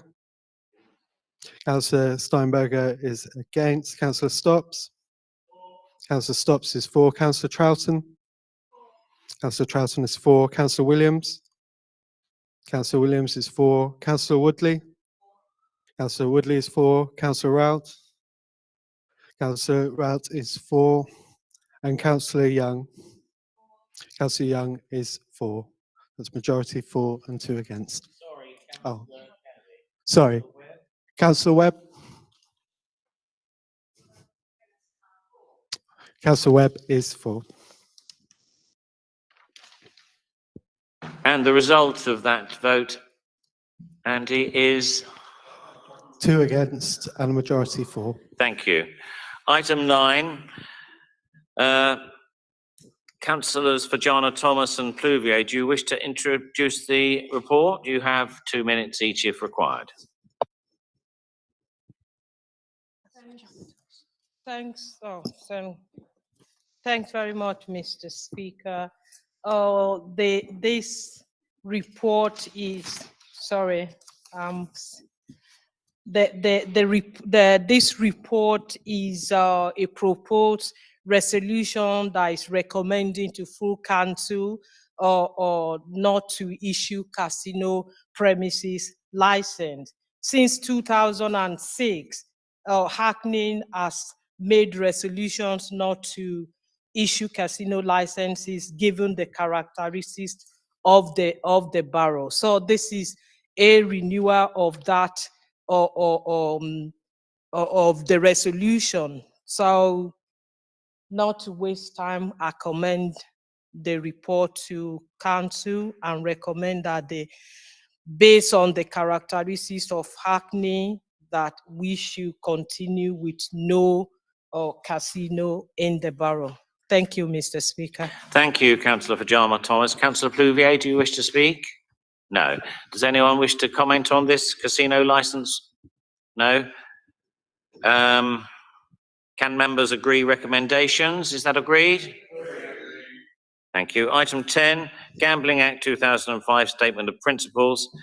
Councillors Fajana Thomas and Pluvier again. Councillor Fajana Thomas. Thank you, Mr. Speaker. Similarly, this report is recommending to the council the licensing or a statement of our licensing principle. This statement, it is a legal requirement that must be published at least once every 3 years. So the statement must also be reviewed from time to time, and any amendment passed to be reconsulted before it is republished. So by law, we have consulted, and the licensing subcommittee have recommended this report to the council. Thank you. I commend the report as recommended. Thank you, Councillor Fajama. Thomas, Councillor Pluvier, do you wish to say anything? No. Councillor Odds? Yeah, Speaker, whilst I'm totally in agreement with this, I do deplore the fact that this is one of the reports. Sorry, thank you. This is one of the reports where throughout the agenda we don't have any consistent numbering, and this report has no numbering at all. So if you wanted to refer to any part of it, it's very, very difficult. And also the fact that there are referred to Appendix 1 and 2, which do not appear in the printed document. And for those people that don't have online access, that makes things very difficult. Thank you, Councillor Odd. We'll note those points. Councillor Stopps, do you wish to speak? Yes, just to report the worrying arrival in our borough of additional these fruit machine shops on the Narrowway, and I've seen it on Stoke-Newington Road. So it is worrying. I think it's a result perhaps of the change of use, changes in the planning system that's allowed such venues to turn up. I think they will be big trouble in the future. Thank you. Thank you for bringing that to attention, Councillor Tops. Can members agree the recommendations in the report? Item 11, adoption of North London Waste Plan. Deputy Mayor Nicholson, do you wish to introduce the report, please? Yep, thank you very much, Mr. Speaker. And we'll try and keep this very, very brief indeed in the interests of time for this evening's agenda. Hackney, as I'm sure all members in the Chamber are aware, is one of 7 North London councils that make up the North London Waste Authority. And this paper before you this evening focuses in on the London Borough of Hackney and our contribution to deliver on the objectives that Councillor Coburn has been leading on, which is to see a profound increase in our recycling rates within Hackney, to reduce the waste flow for disposal, to create that sort of economic loop, as they say, and to increase from 31% the recycling rates in our borough. What this planning policy document does is to set out and to confirm Hackney's contribution in terms to locations where waste management and, more importantly, recycling facilities could be based in our borough, should they be required to meet demand. It is a statutory kind of step that we're taking this evening to do this. And just to reassure councillors, Mr. Speaker, what we have here is the culmination of over 10 years worth of work. And the last time as a council we actually took this paper in this chamber was actually just some months after the 2018 elections. So it's probably fitting that it now returns in its final phases for adoption at the end of the administration. Mr. Speaker, I will leave it there. The paper is as set out and it seeks our approval at council. Thank you. Thank you, Deputy Mayor Nixon, for that concise and lucid introduction. Does anyone wish to speak on this? Yes, Councillor Odds. Thank you, Mr. Speaker. As you would expect, I'm going to be voting against this. We're not as Councillor Nicholson said quite well, there are 7 boroughs involved in this, and at least 2 of them have expressed serious concerns about it, namely Barnet and Haringey. And reading through the report, I think there's a lot been left out that has been referred to in the press that makes it extremely controversial, and I don't think we should be agreeing this plan at this point in time. Thank you, Mr. Speaker. Thank you, Councillor Odds. Anyone else? Deputy Mayor Nicholson, do you want to respond to that, please? Mr. Speaker, if I'm sorry, thank you. Yes, I would like to. Thank you, Mr. Speaker. I think it's important to note that, as Councillor Odds indeed has suggested, is that each of the 7 councils will make their own decision on the plan. That has to be the process. It cannot be done any other way because each council is looking at its own planning area, and that's what we're focused on here. What I can assure you is that each council will be making their decision. That has not been postponed or delayed. It is clearly all within their own timetables and their adoption timetables. So we're not all doing it this evening. We're not all doing it this week. But across the 7 authorities between now and I suspect the end of May, or at least by the end of June, all of the councils will have made their decision. So it is a rolling programme of adoption. And at the moment, in every single authority that has taken the decision, they have approved, and it is recommended for approval for all of those other councils who, as yet, have to make that formal decision. Thank you very much, Mr. Speaker. Thank you, Deputy Mayor Nicholson. Can members agree the recommendations in the report? Oh, hold on, I can't see someone. Who is that? Okay, Councillor Coburn, do you want to speak?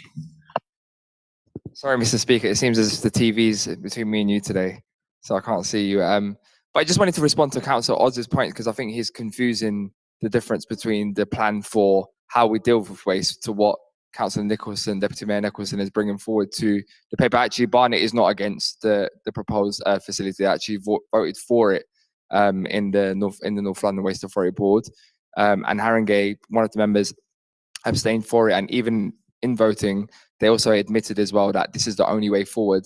Their concerns wasn't in relation to how we move forward. As I've outlined in the response I gave earlier, we have 700k tons of waste that is projected for across the 7 London boroughs, and this is a plan to deal with, best way to deal with the waste that we do have.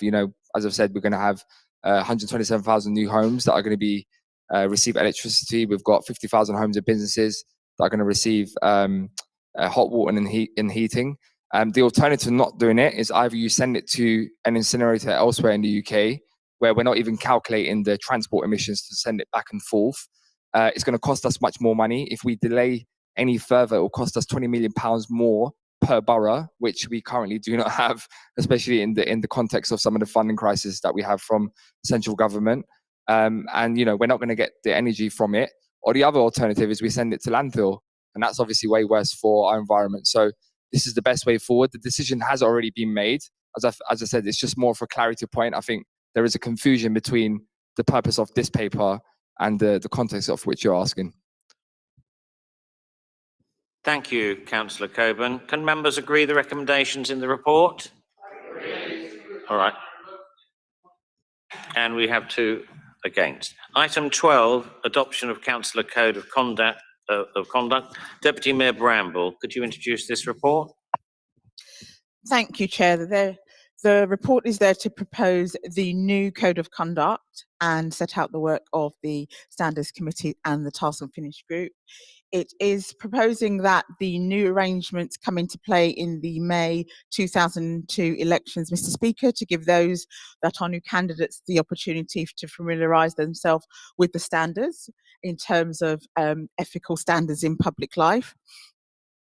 And also just want to commend and thank all of the officers and members that have worked on the Task and Finish groups and the standards. Thank you, Mr. Speaker.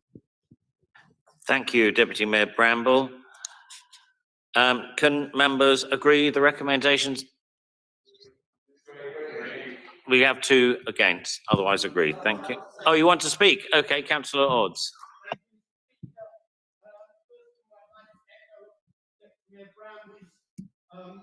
Words of praise to officers on their hard work on this. However, I would also like to criticise the political direction in the Standards Committee has been, as is well known, criticised by government that is the way that we do things. And as such, I cannot find it in myself to vote in favour of this report. I agree that the councillors have to have a code of conduct, but I think the way that we're doing things needs a lot of thinking about. Thank you, Councillor Steinberger. I'll just be quick. I don't know what it says here. All I know to say that I don't know what it says, so I can't vote for it. Sorry. I've just got it half an hour ago. It's not good enough. Okay, those, well, is that report agreed? And we have 2 against. Okay, thank you. So that is agreed. Item 13. Members will see we have a report before us proposing establishment of a constitution committee to oversee work on a review and refresh of the council's constitution. Please note that it's expected group appointments will be made at the council meeting on the 2nd of March. The Director of Legal and Governance and Monitoring Officer is here to answer any questions members may have. Do any members have questions? Councillor Steinberger.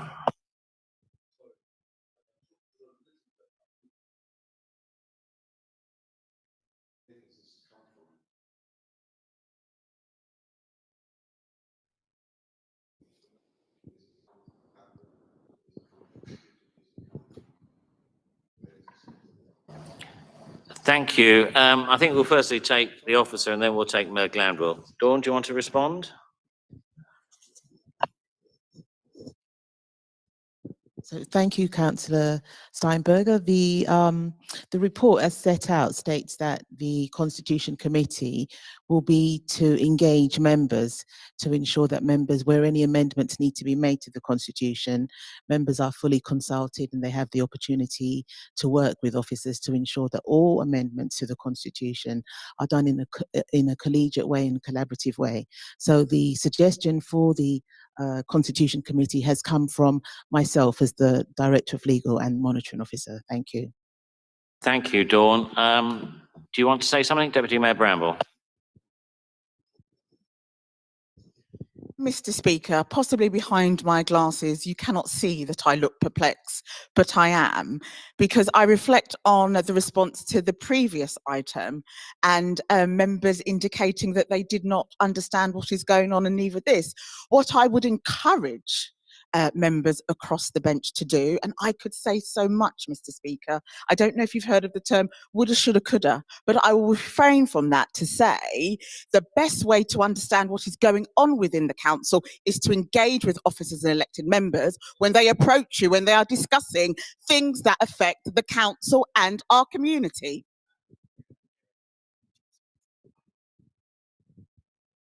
Use my discretion to allow you to respond, Councillor Steinberger.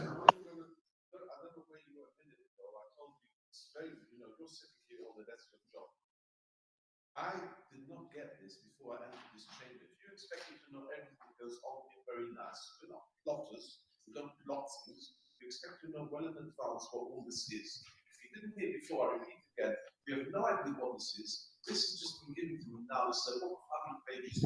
If you can read it, then it's very good. Sorry. Can't hear. Mayor Glanville. Yeah, just for the benefit of citizens, other people on the councillor colleagues, and the councillor Steinberg is not using the roving mic for legitimate reasons.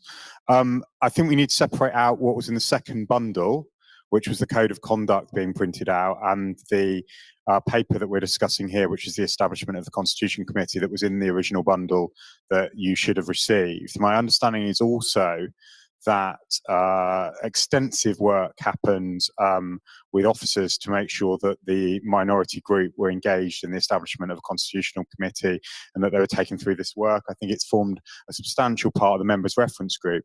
As to the sort of why, Mr. Speaker, that I think is the heart of this, all too often thus far, and I think I don't want to name an officer in a way that would be inappropriate, but I think there's been a sense that constitutional changes and amendments sort of arrive as if by magic into full council, and that both members who may have wished to shape that in a more public way and citizens don't know where they've come from and don't know why they're being proposed.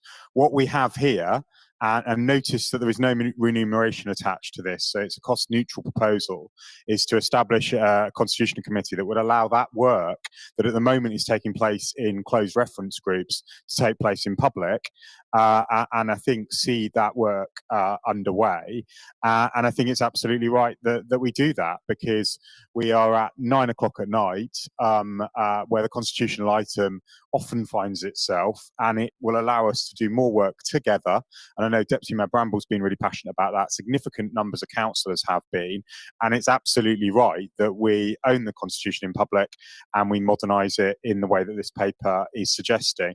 It will also, I think, as this committee finds its feet, allow us to explore how we want to address some of the challenges in 3.2. And I know a lot of modernisation work is already undertaken, but it will allow us to think about what we want coming out of COVID in terms of open democracy in this chamber and beyond, and full involvement of the minority group in that process. And I really hope that they will engage and really show that focus on how, because many of their questions and comments about, is it an all-powerful cabinet that take all the decisions? It can be addressed in this forum, how we do our governance, and it will be owned by that group, bringing proposals then forward to full council for our agreement. And I just thank the monitoring officer for this bold new approach.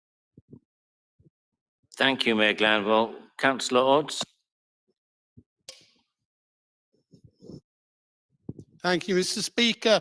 I'd just like to emphasise what the Mayor just said, that this committee will bring to the public what has been going on in private. And I'd like to thank the monitoring officer and her predecessors for all the work that has gone on in the past, where councillors have been involved.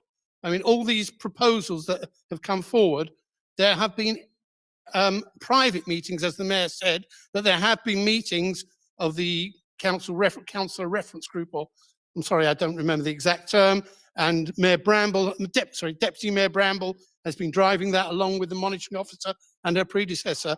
And I think this basically is just formalising and bringing into the public realm what has been happening already. And I think that can only be a good thing. On that basis of mutual respect and joy, can we agree the recommendations? Thank you. Now, item 14, members will see we have a report proposing amendments to the council's constitution, and this we receive annually. The director is here to answer any questions. As I said before, do any members have questions on this item? Deputy Mayor Bramble. Thank you, Mr. Speaker. Just more a comment and a note of thanks. Thanks for Dawn and her team and the leadership on this piece of work. And I also want to thank all of the councillors that have been present at the members reference group, because your feedback has been intrinsic to the work going forward, and particularly want to extend my thanks to Councillor Odds to ensure that actually there's been cross-party working on this piece of work. Thank you. Thank you. Mayor Glanville. Thanks, Mr. Speaker, and again, echo Deputy Mayor Bramble's thanks. And I should have been more effusive in my previous comments for the important work that you've done on both of these papers and the members' reference group. I just did want to highlight some of the changes here that I think are really positive, and Councillor Odds and I had a bit of a sidebar about that before the meeting started, and I'm not speaking for him in any way, but I think if you look at 3.2 and the focus here, there's obviously the general tidy up that has been indicated, but we wanting to improve and provide access around motions and petitions, and I'm going to slightly blow my own trumpet in 3.10, which is, as chair of one of the committees of the council's cabinet, all too often you get residents and indeed sometimes members that discover they want to speak on an item after the publication of the papers, because obviously the things on the forward plan, but the thing that people are tracking are the published council agendas. And then some point on a Thursday or Friday afternoon, I have to liaise with Deputy Mayor Bramble, Dawn and others to a resident that's got a very legitimate question, as we saw during the pandemic, many people coming forward about agenda items. And then at my discretion, which I don't think it should sit with the chair of the meeting necessarily in these circumstances. They then decide whether or not the question is tabled.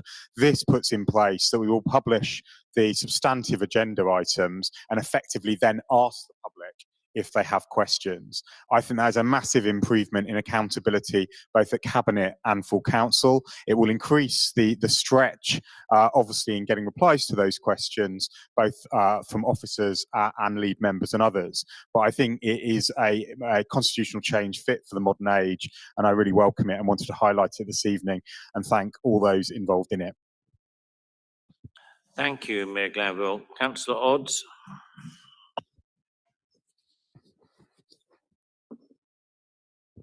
Thank you, Mr. Speaker. I just want to echo what the Mayor said about the change in the timings, which will make a big difference and allow members of the public to know more what's going on. It reminds me of what his predecessor once said when we were discussing an item, and the then speaker, it wasn't you, Mr. Speaker, said, "Oh, well, we've come to the end of the time," and former Mayor Pipe said, "Well, I don't care, we've come to the end of the time. This matter's important, we're going to discuss it." Now, unfortunately, you don't have the power to do that, and this gives you the power to do that. I would also like to congratulate Deputy Mayor Bramble, Mayor Pipe, and the monitoring officer and her team for all the work that has gone into this. Thank you, Councillor Odds. Can we agree the recommendations? Item 15, Children and Families Service Full and Mid-Year Update Report. Deputy Mayor Bramble, it's you again. Thank you, Mr. Speaker. And I believe I have 2 minutes, is it, Mr. Speaker? So thank you. So this is a full report and update for members on the business of children's social care, the performance and the key indicators. I won't highlight those. What I would say is that it's been an unprecedented time because of the pandemic, but that was overlaid by the criminal cyber attack that was referenced by the Mayor, and a service responding to an Ofsted judgment. Now, our recent focus judgment actually demonstrated that the council is moving in the right direction of travel, but there is no place for complacency after that statement. I thank the staff for their boldness and willingness to be more open and engaging, and their resilience and commitment to supporting our children and families at the most vulnerable time. And one of the things, Mr. Speaker, when I'm delivering training, I talk about the quartile, and it references the chief exec, the mayor, the lead member, and the lead officer. So we no surprise if I thank the mayor, Mark Harrell, Jackie, and the new appointment of Diane for their leadership on this, because actually, as elected members, we have been the continuity, because there's been lots of movement around officers within the system, so there's been a lot of change, but I really feel that they have responded well. And I thank officers and the mayor and Mark, because actually, although I sit quite senior in the organisation, Mr. Speaker, unless it comes from the top, it doesn't mean that we are giving a corporate response. And everyone across the council continues to be committed to responding to those responsibilities and duties. Some of the things that I would like to highlight, though, is the dedicated care welfare benefits officer, and what that means is that we now have 34% higher claims of young people getting their claims for accommodation, which is a fantastic thing, Mr. Speaker, absolutely fantastic. We have a diversity and inclusion lead that we've now employed, and she is delivering on the anti-racist work. One of the things that I'll end on is it's a new model in terms of all the things that we are proud of, and that's around listening to families and children in improving the service. It's listening to partners, it's listening to young people and furthering our work around contextual safeguarding, and absolutely empowering an environment of inclusivity, pioneering and innovation. And we are absolutely focused and back to basics, Mr. Speaker. Thank you. Thank you, Deputy Mayor Bramble. Does anyone wish to speak on this? Councillor Odds, you're really using your time, but go ahead, please. My apologies, Mr. Speaker. First of all, I must repeat what I said before. This report deserves time to be discussed. 5 minutes is offensive. As I said, we need to go back to having enough meetings to be able to discuss the important things properly. This is meant to be a democratic forum where we discuss matters that affect the people in this borough, and I can't think of anything that affects people in this borough more than children and families work. I speak as the spouse of somebody who spent several years 20 to 25 years ago as a Hackney social worker and knows what it was like in those days. It was horrendous.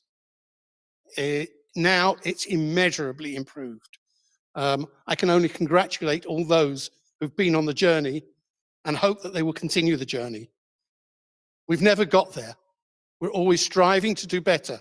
And I can see from the report, and I can see from what I hear from residents, that the service has improved and the service is continuing to improve. And I can only congratulate all those involved. There have been hiccups on the way. The couple of years ago when Ofsted, whoever it was, gave us a bad report on one aspect, but nobody's perfect, but we have to strive for perfection. We'll never get there, but we can always keep striving. Thank you, Councillor Odds. If you could put "nobody's perfect" in your next election manifesto, I'm sure it will go down well. Does anyone else wish to speak in this? Yes, please go ahead. Thank you, Mr. Speaker. I'd just like to echo what my colleagues have said and just to welcome this report and to thank everybody, including Deputy Mayor Bramble and senior officers and officers at every single level for their efforts to safeguard children and young people over the past year. It's been a turbulent time, not least because of the financial pressures that we've been under for numerous years now. It's a really challenging time for officers to deliver the services that they're delivering, but also on top of a cyber attack which just considerably impacted their ability to do their job. And I'm just so in awe of how they managed to respond with such speed and agility to the changing, emerging needs, because we're now in a different landscape. It's now a different time and space to be able to safeguard children, and I really do welcome the report and the documented efforts to continue safeguarding our children. But also what I wanted to talk about was welcoming the work that we've been doing in terms of adopting our anti-racist action plan. We've seen from the Children and Young People Scrutiny Commission the work that we've done on school exclusions, and sadly, we're seeing that there's no representation of Black children, not just in school exclusions, but also in terms of poverty. We've seen a report that was published a couple of weeks ago by the Labour Party. Over half of Black children live in poverty. We know that Black children's lived experience in this borough, sadly, isn't the same as their peers of other ethnicities. We need to take decisive action on that. It's something that is on the forefront of our agenda on the Children and Young People Scrutiny Commission, and I really welcome the commitment to efforts to tackling inequality in our services and improving the outcomes for all young children in the borough. So thank you for this report. Thank you, Councillor Conway. That's very helpful. Deputy Mayor Bramble, do you wish to answer? Oh, sorry, Councillor Gordon. Thank you very much, Mr. Speaker.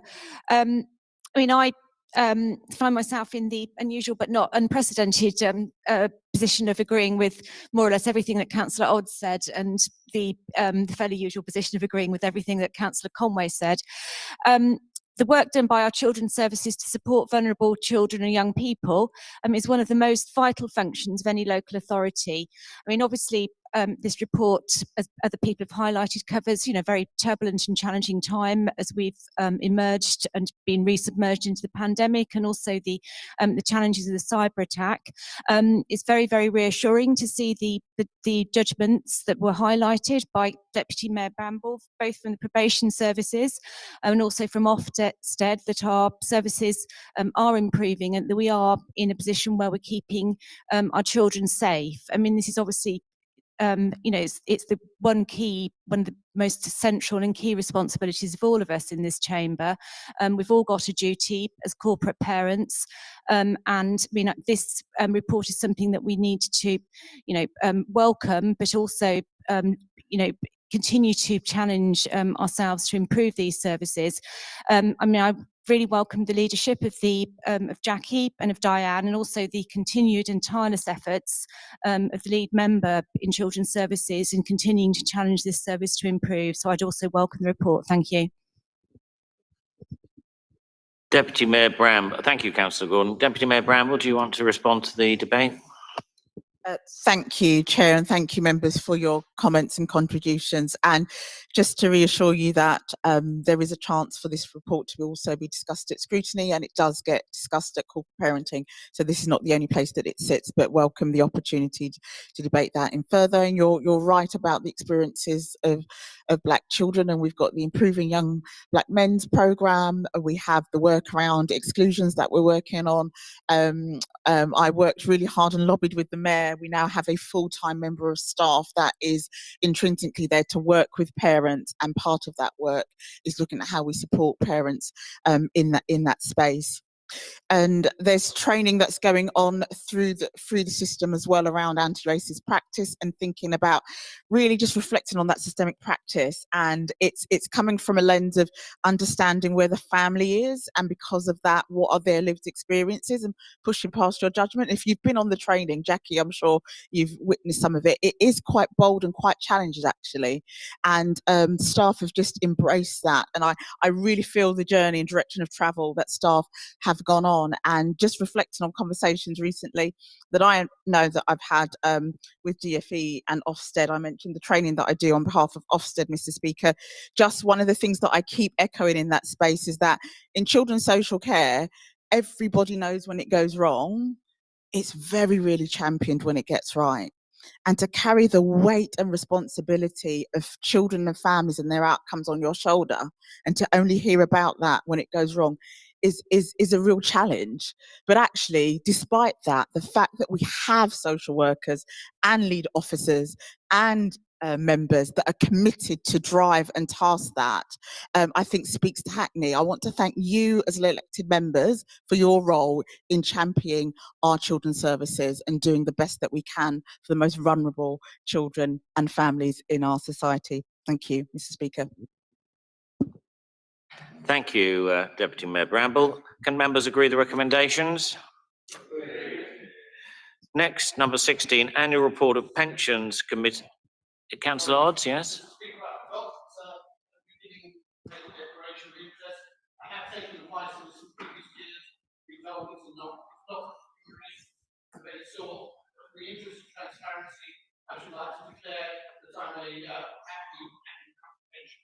Thank you very much, Councillor Odds, and for interests of transparency, I can say that I wasn't invited to your party in 2011. Agenda item 16, Annual Report of the Pensions Committee 2020-2021. Councillor Chapman, could you introduce this, please? Thank you, Mr. Speaker. In introducing this report, I wanted to emphasise three particular issues. Firstly, can I draw the Council's attention to the details of the performance of the fund? As you'll see, as of March 21, the value of the fund had risen to £1.86 billion, and that means at that point we were 102% funded in relation to our liabilities, which is at a record level. And at that point, it puts us in the performance of the top 40% of national funds. So I think that's a really splendid performance in terms of investment. Secondly, I would like to remind members that this excellent performance justifies our decision in 2019 to reduce the employer's contribution to the fund. And that will result in a saving to the council of about £8 million over the 3-year period of the review. And that's additional money that's now available to fund vital council services in those areas where LGPS members are employed. The third thing is I'm proud to say that all this has been achieved while pursuing our radical policies in relation to responsible investment. Mr. Speaker, I can assure you that the committee remains focused on our fiduciary duty to the members of the scheme to make sure that we can meet the demand to pay current and future pensions when they fall due. But we believe our approach to responsible investment is entirely consistent with this duty. I'll particularly refer members to our groundbreaking fossil fuel policy. You will recall that in 2016 we set an ambitious, transparent and public target. I am pleased to report that we are well on track to achieve or exceed this target. At our next committee meeting, we will consider the next stage of our climate policy as we all move towards a net zero future. Mr. Speaker, the committee will not rest on its laurels. We look forward to the next triennial review, which we are starting to prepare for, and also to the conclusion of our ongoing review of responsible investment policy over the next 9 months or so. We intend to build on the success and keep Hackney at the forefront of local government pension funds. If I could just finish by saying and expressing my thanks to all the members of the committee, included of course yourself, Mr. Speaker, and our officers and advisors who collectively have worked so hard to deliver this fantastic performance. Thank you. Thank you, Councillor Chapman. If I, on behalf of the council, can thank you for the exemplary work you've done chairing that committee and providing such excellent results. Can members agree the recommendations? Right, item 17, gender and ethnicity pay gap. Councillor Williams, do you wish to introduce the report?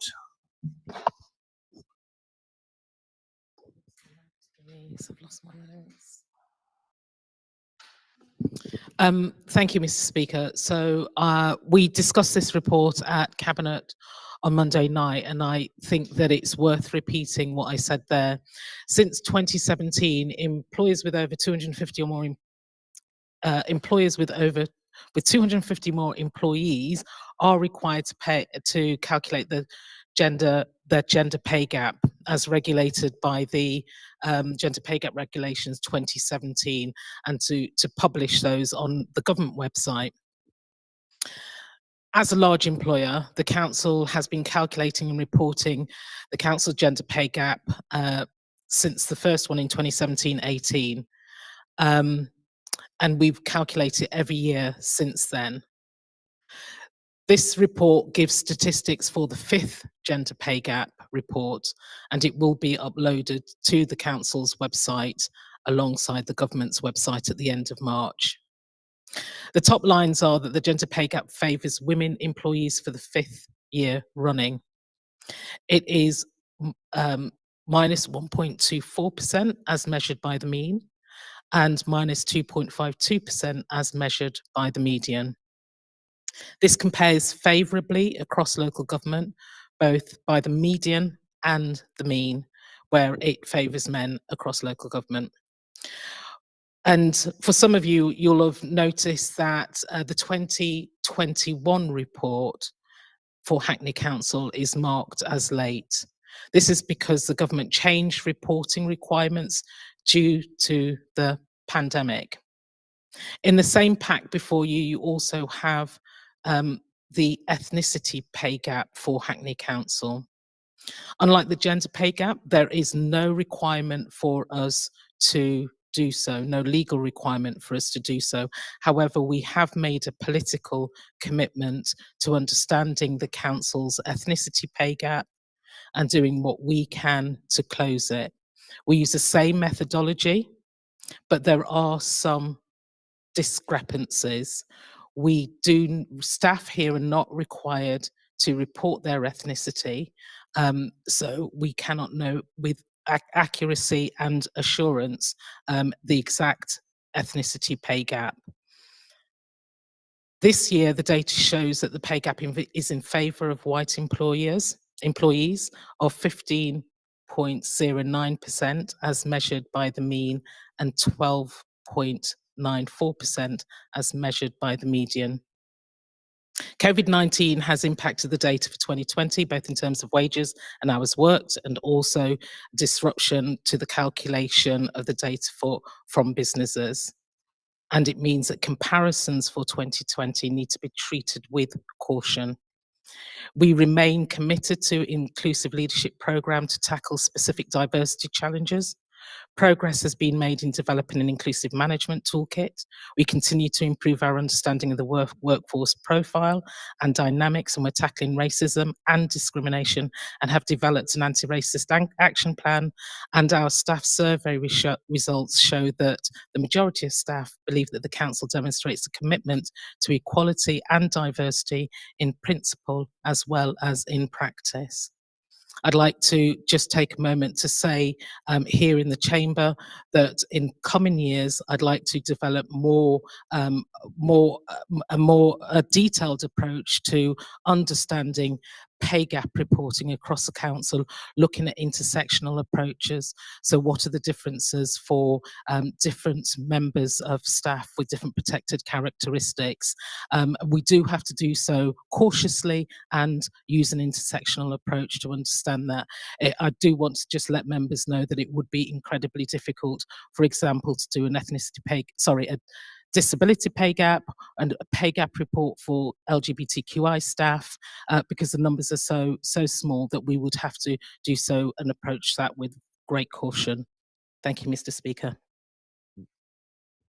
Thank you, Councillor Williams. Does anyone wish to comment on this report? Councillor Odds.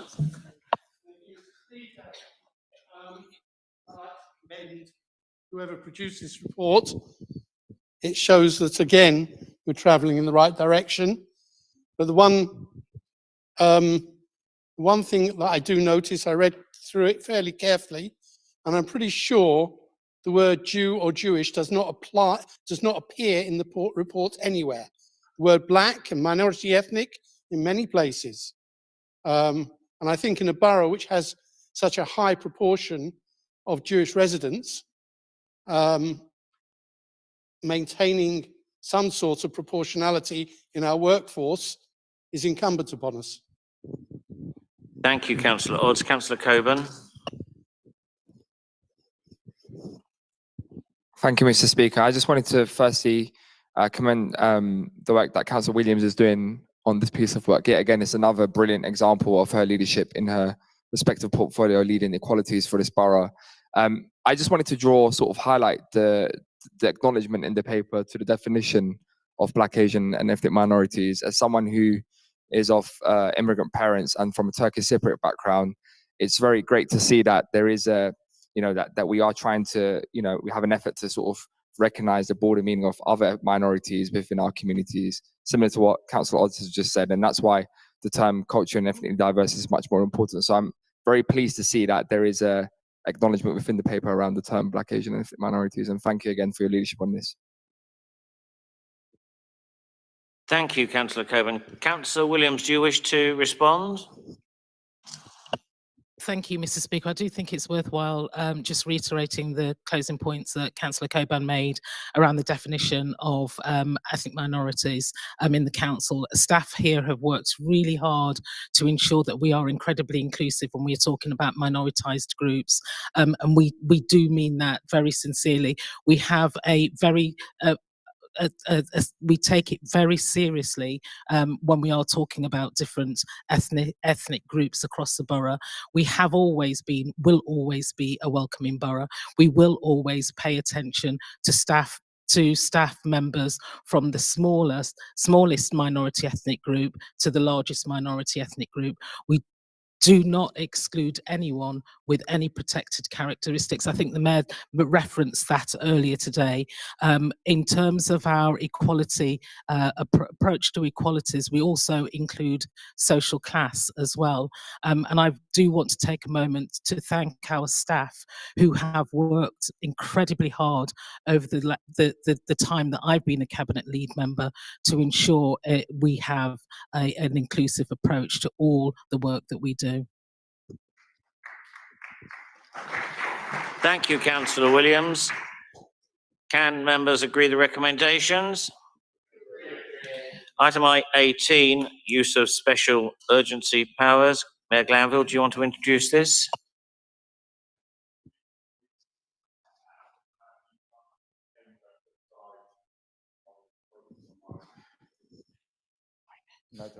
Thank you. So I'll start that again. It's as set out. This is obviously, as the Constitution sets out, an update on use of urgency powers. There is obviously a substantive item at the heart of the use of the powers in this occasion.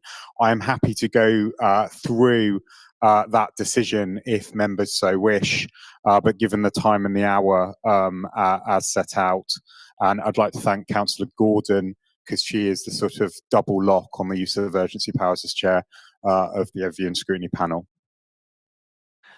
Thank you. Can members agree the recommendations?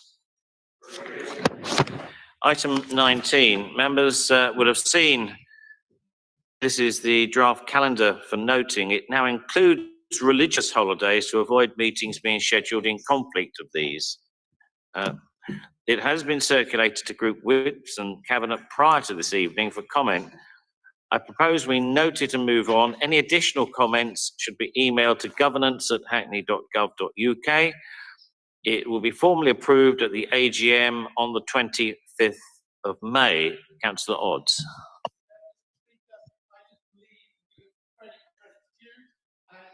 In my recollection, this is the first year that I have not had to say that a certain meeting is being scheduled for the date of the Jewish Home Day. I think that's due to the hard work of the council officers and they're listening to what we've asked them to do. I think we should say muzzle tov to the council. Well done.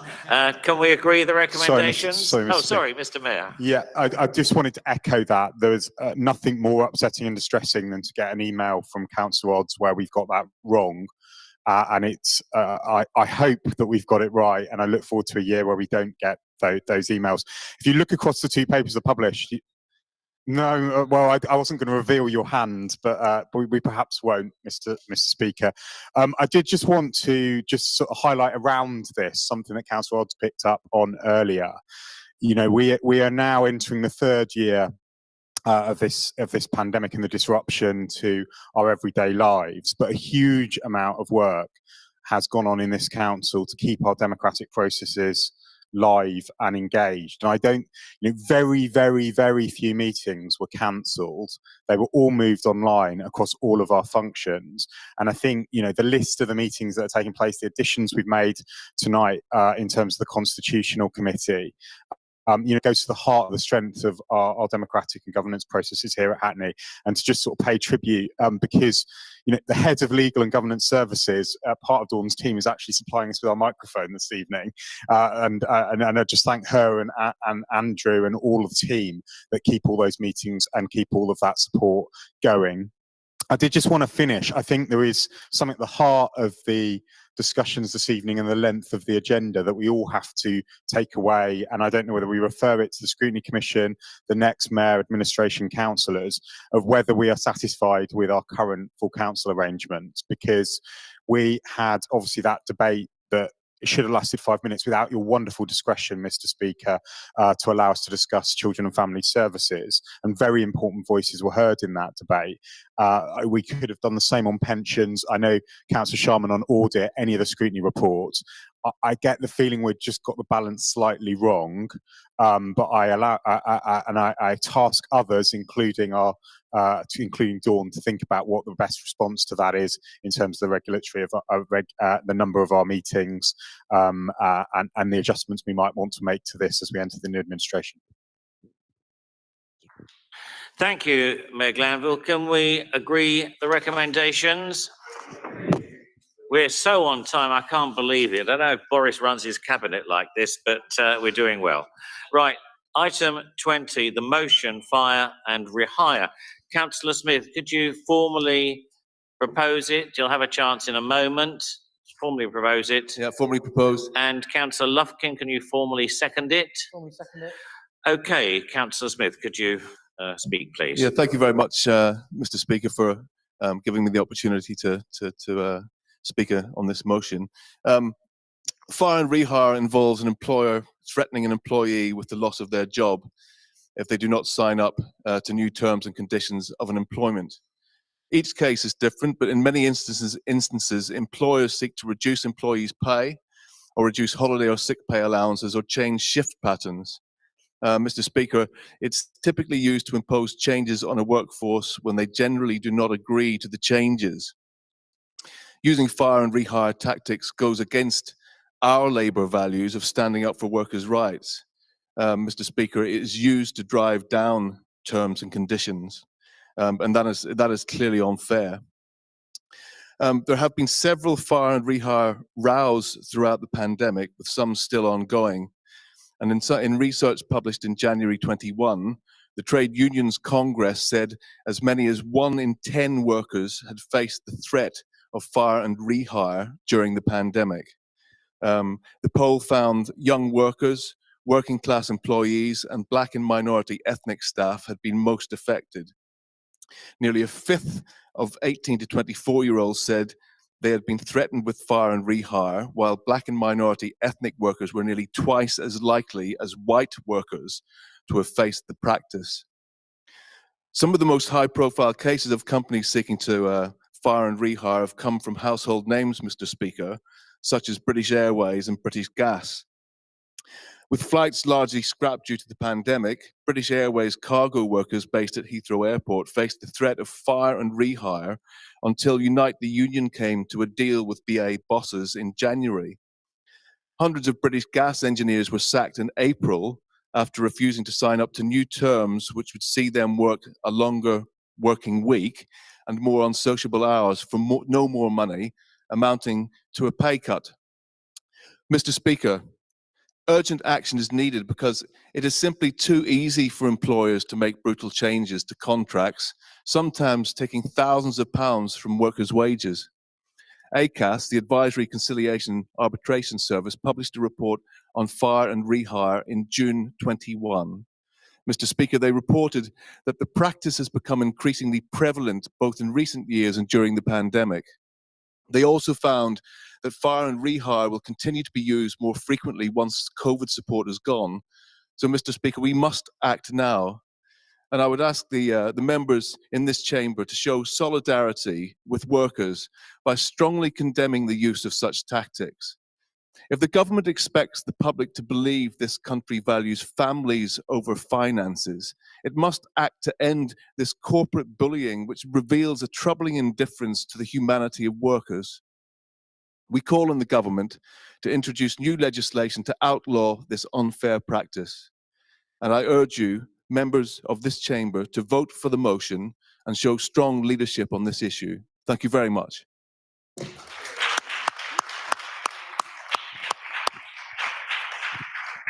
Councillor Lovkin, do you wish to second the motion? Speaker, I'm just wondering if other people wanted to speak it first and then I can come in. I know Deputy Mayor Bramble's into Deputy Mayor Bramble. Do you want to speak now? And Thank you, Mr. Speaker, and thank you, Councillor Smith and Councillor Lufkin, for bringing this motion. It's so important that we talk about this. Mr. Speaker, in a cost of living crisis, when we're talking about fuel poverty, when we're talking about food poverty, and we are talking about all of these inequalities and in-work poverty, Mr. Speaker, it's really important that we tackle the drivers of these inequalities, and practice like this is exactly one of those drivers. Working conditions for workers is key, Mr. Speaker, to improve poverty, improve inequality, and we have to condemn it. And that is why I will be voting for this motion and why I will stand in solidarity with this Labour administration and stand with trade unions and tell the government it is not acceptable, it is not okay, and we will oppose and begin to and continue to campaign against this, Mr. Speaker. thank you. Councillor Chapman. Thank you, Mr. Speaker, and thank you to Councillor Smith and Councillor Lufkin for bringing this important issue to the Council. As the Cabinet member responsible for procurement, I wish to speak in favour of the moment and offer something in the way of a response. Fire and rehire is an odious practice. It leads to breakdown in industrial relations, breakdown in trust between employer and employees, and it is a practice that damages workplace efficiency. It results in valuable and skilled experienced workers leaving the organisation and can put workplace relations back years. Mr. Speaker, this practice damages everybody. It damages the conditions for employees, it damages the employer's reputation, and because of the disruption it causes and because of the potential impact on the quality of products and services, it also damages the customer. Only legislation banning it will completely solve the problem. And I kind of draw members' attention to the activities of the party opposite in frustrating the private members' bill put to Parliament last year that would have ended this practice. In the absence of legislation, there are legal constraints on what the council can and cannot do. But however, next year we are planning a refresh of our sustainable procurement strategy. And I must pause there to thank Councillor Renison for the immense work she's already done in getting us to where we are on that. And we'll look with that to include a clear statement, as requested this motion, on fire and hire, along with our other positions on procuring for fair delivery. And we'll obviously lobby, as requested, the motion for Parliament to pass that legislation that was frustrated last year. Mr. Speaker, I sincerely believe that following such ethical practices is in the best interest of all parties involved in supplying goods and services to the Council. We will carry out any action that we can and use what influence we have to achieve this objective. I cannot, if the movers will forgive me, I cannot leave this issue without saying that the best way, of course, of ensuring that jobs are high quality, that high quality services are delivered to the members of the residents of the borough, that value for money is achieved, is to bring these jobs as many wherever practical in-house. And I'm just use this opportunity to make that point too, and we will pursue that as well. Thank you. Thank you, Councillor Chapman. Councillor Odds. Thank you, Mr. Speaker. I'd like to also thank Councillor Smith and Councillor Smythe and Councillor Lufkin for bringing this to Council. Councillor Smythe, in his opening remarks, gave the impression that this is a new practice. I can tell him from personal experience, it goes back many years. I personally had experience of this from my employer, the United Synagogue, some 15 years ago, when they called in all the contracted people that I work with and said, we're going to put you all on, we're going to make you all redundant and put you on 0 hours contracts. At which point I turned around and said, sorry, that's not redundancy. But this soured the air, as Councillor Chapman emphasised, this soured the air for quite some considerable time. And it was not a pleasant process. In the end, they didn't succeed, but no thanks to their efforts. And the one thing that I found missing from what Councillor Chapman said was a clear statement in unequivocal terms that under no circumstances would the Council employ, fire and rehire with its employees. I'm sure it won't happen, but I'd like to see that clear statement from the powers that be. Councillor Chapman, would you just briefly like to respond to that? I can absolutely unequivocally give that statement now. Thank you very much. That was very unequivocal. Councillor Lufkin.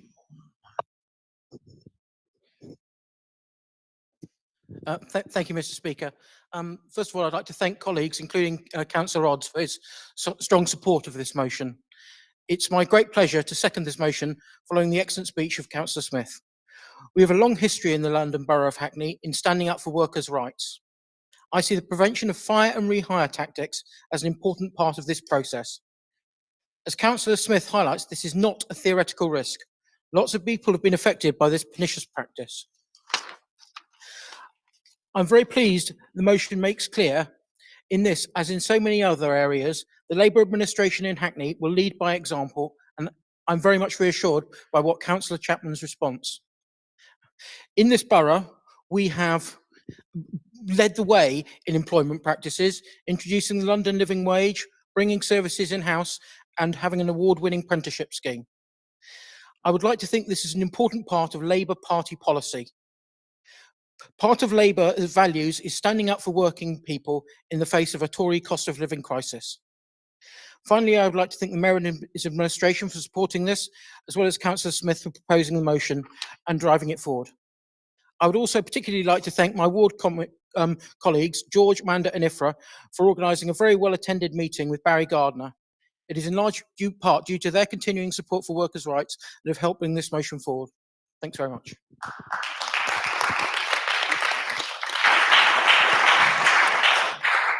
Councillor Smith, do you want to respond to the debate, please?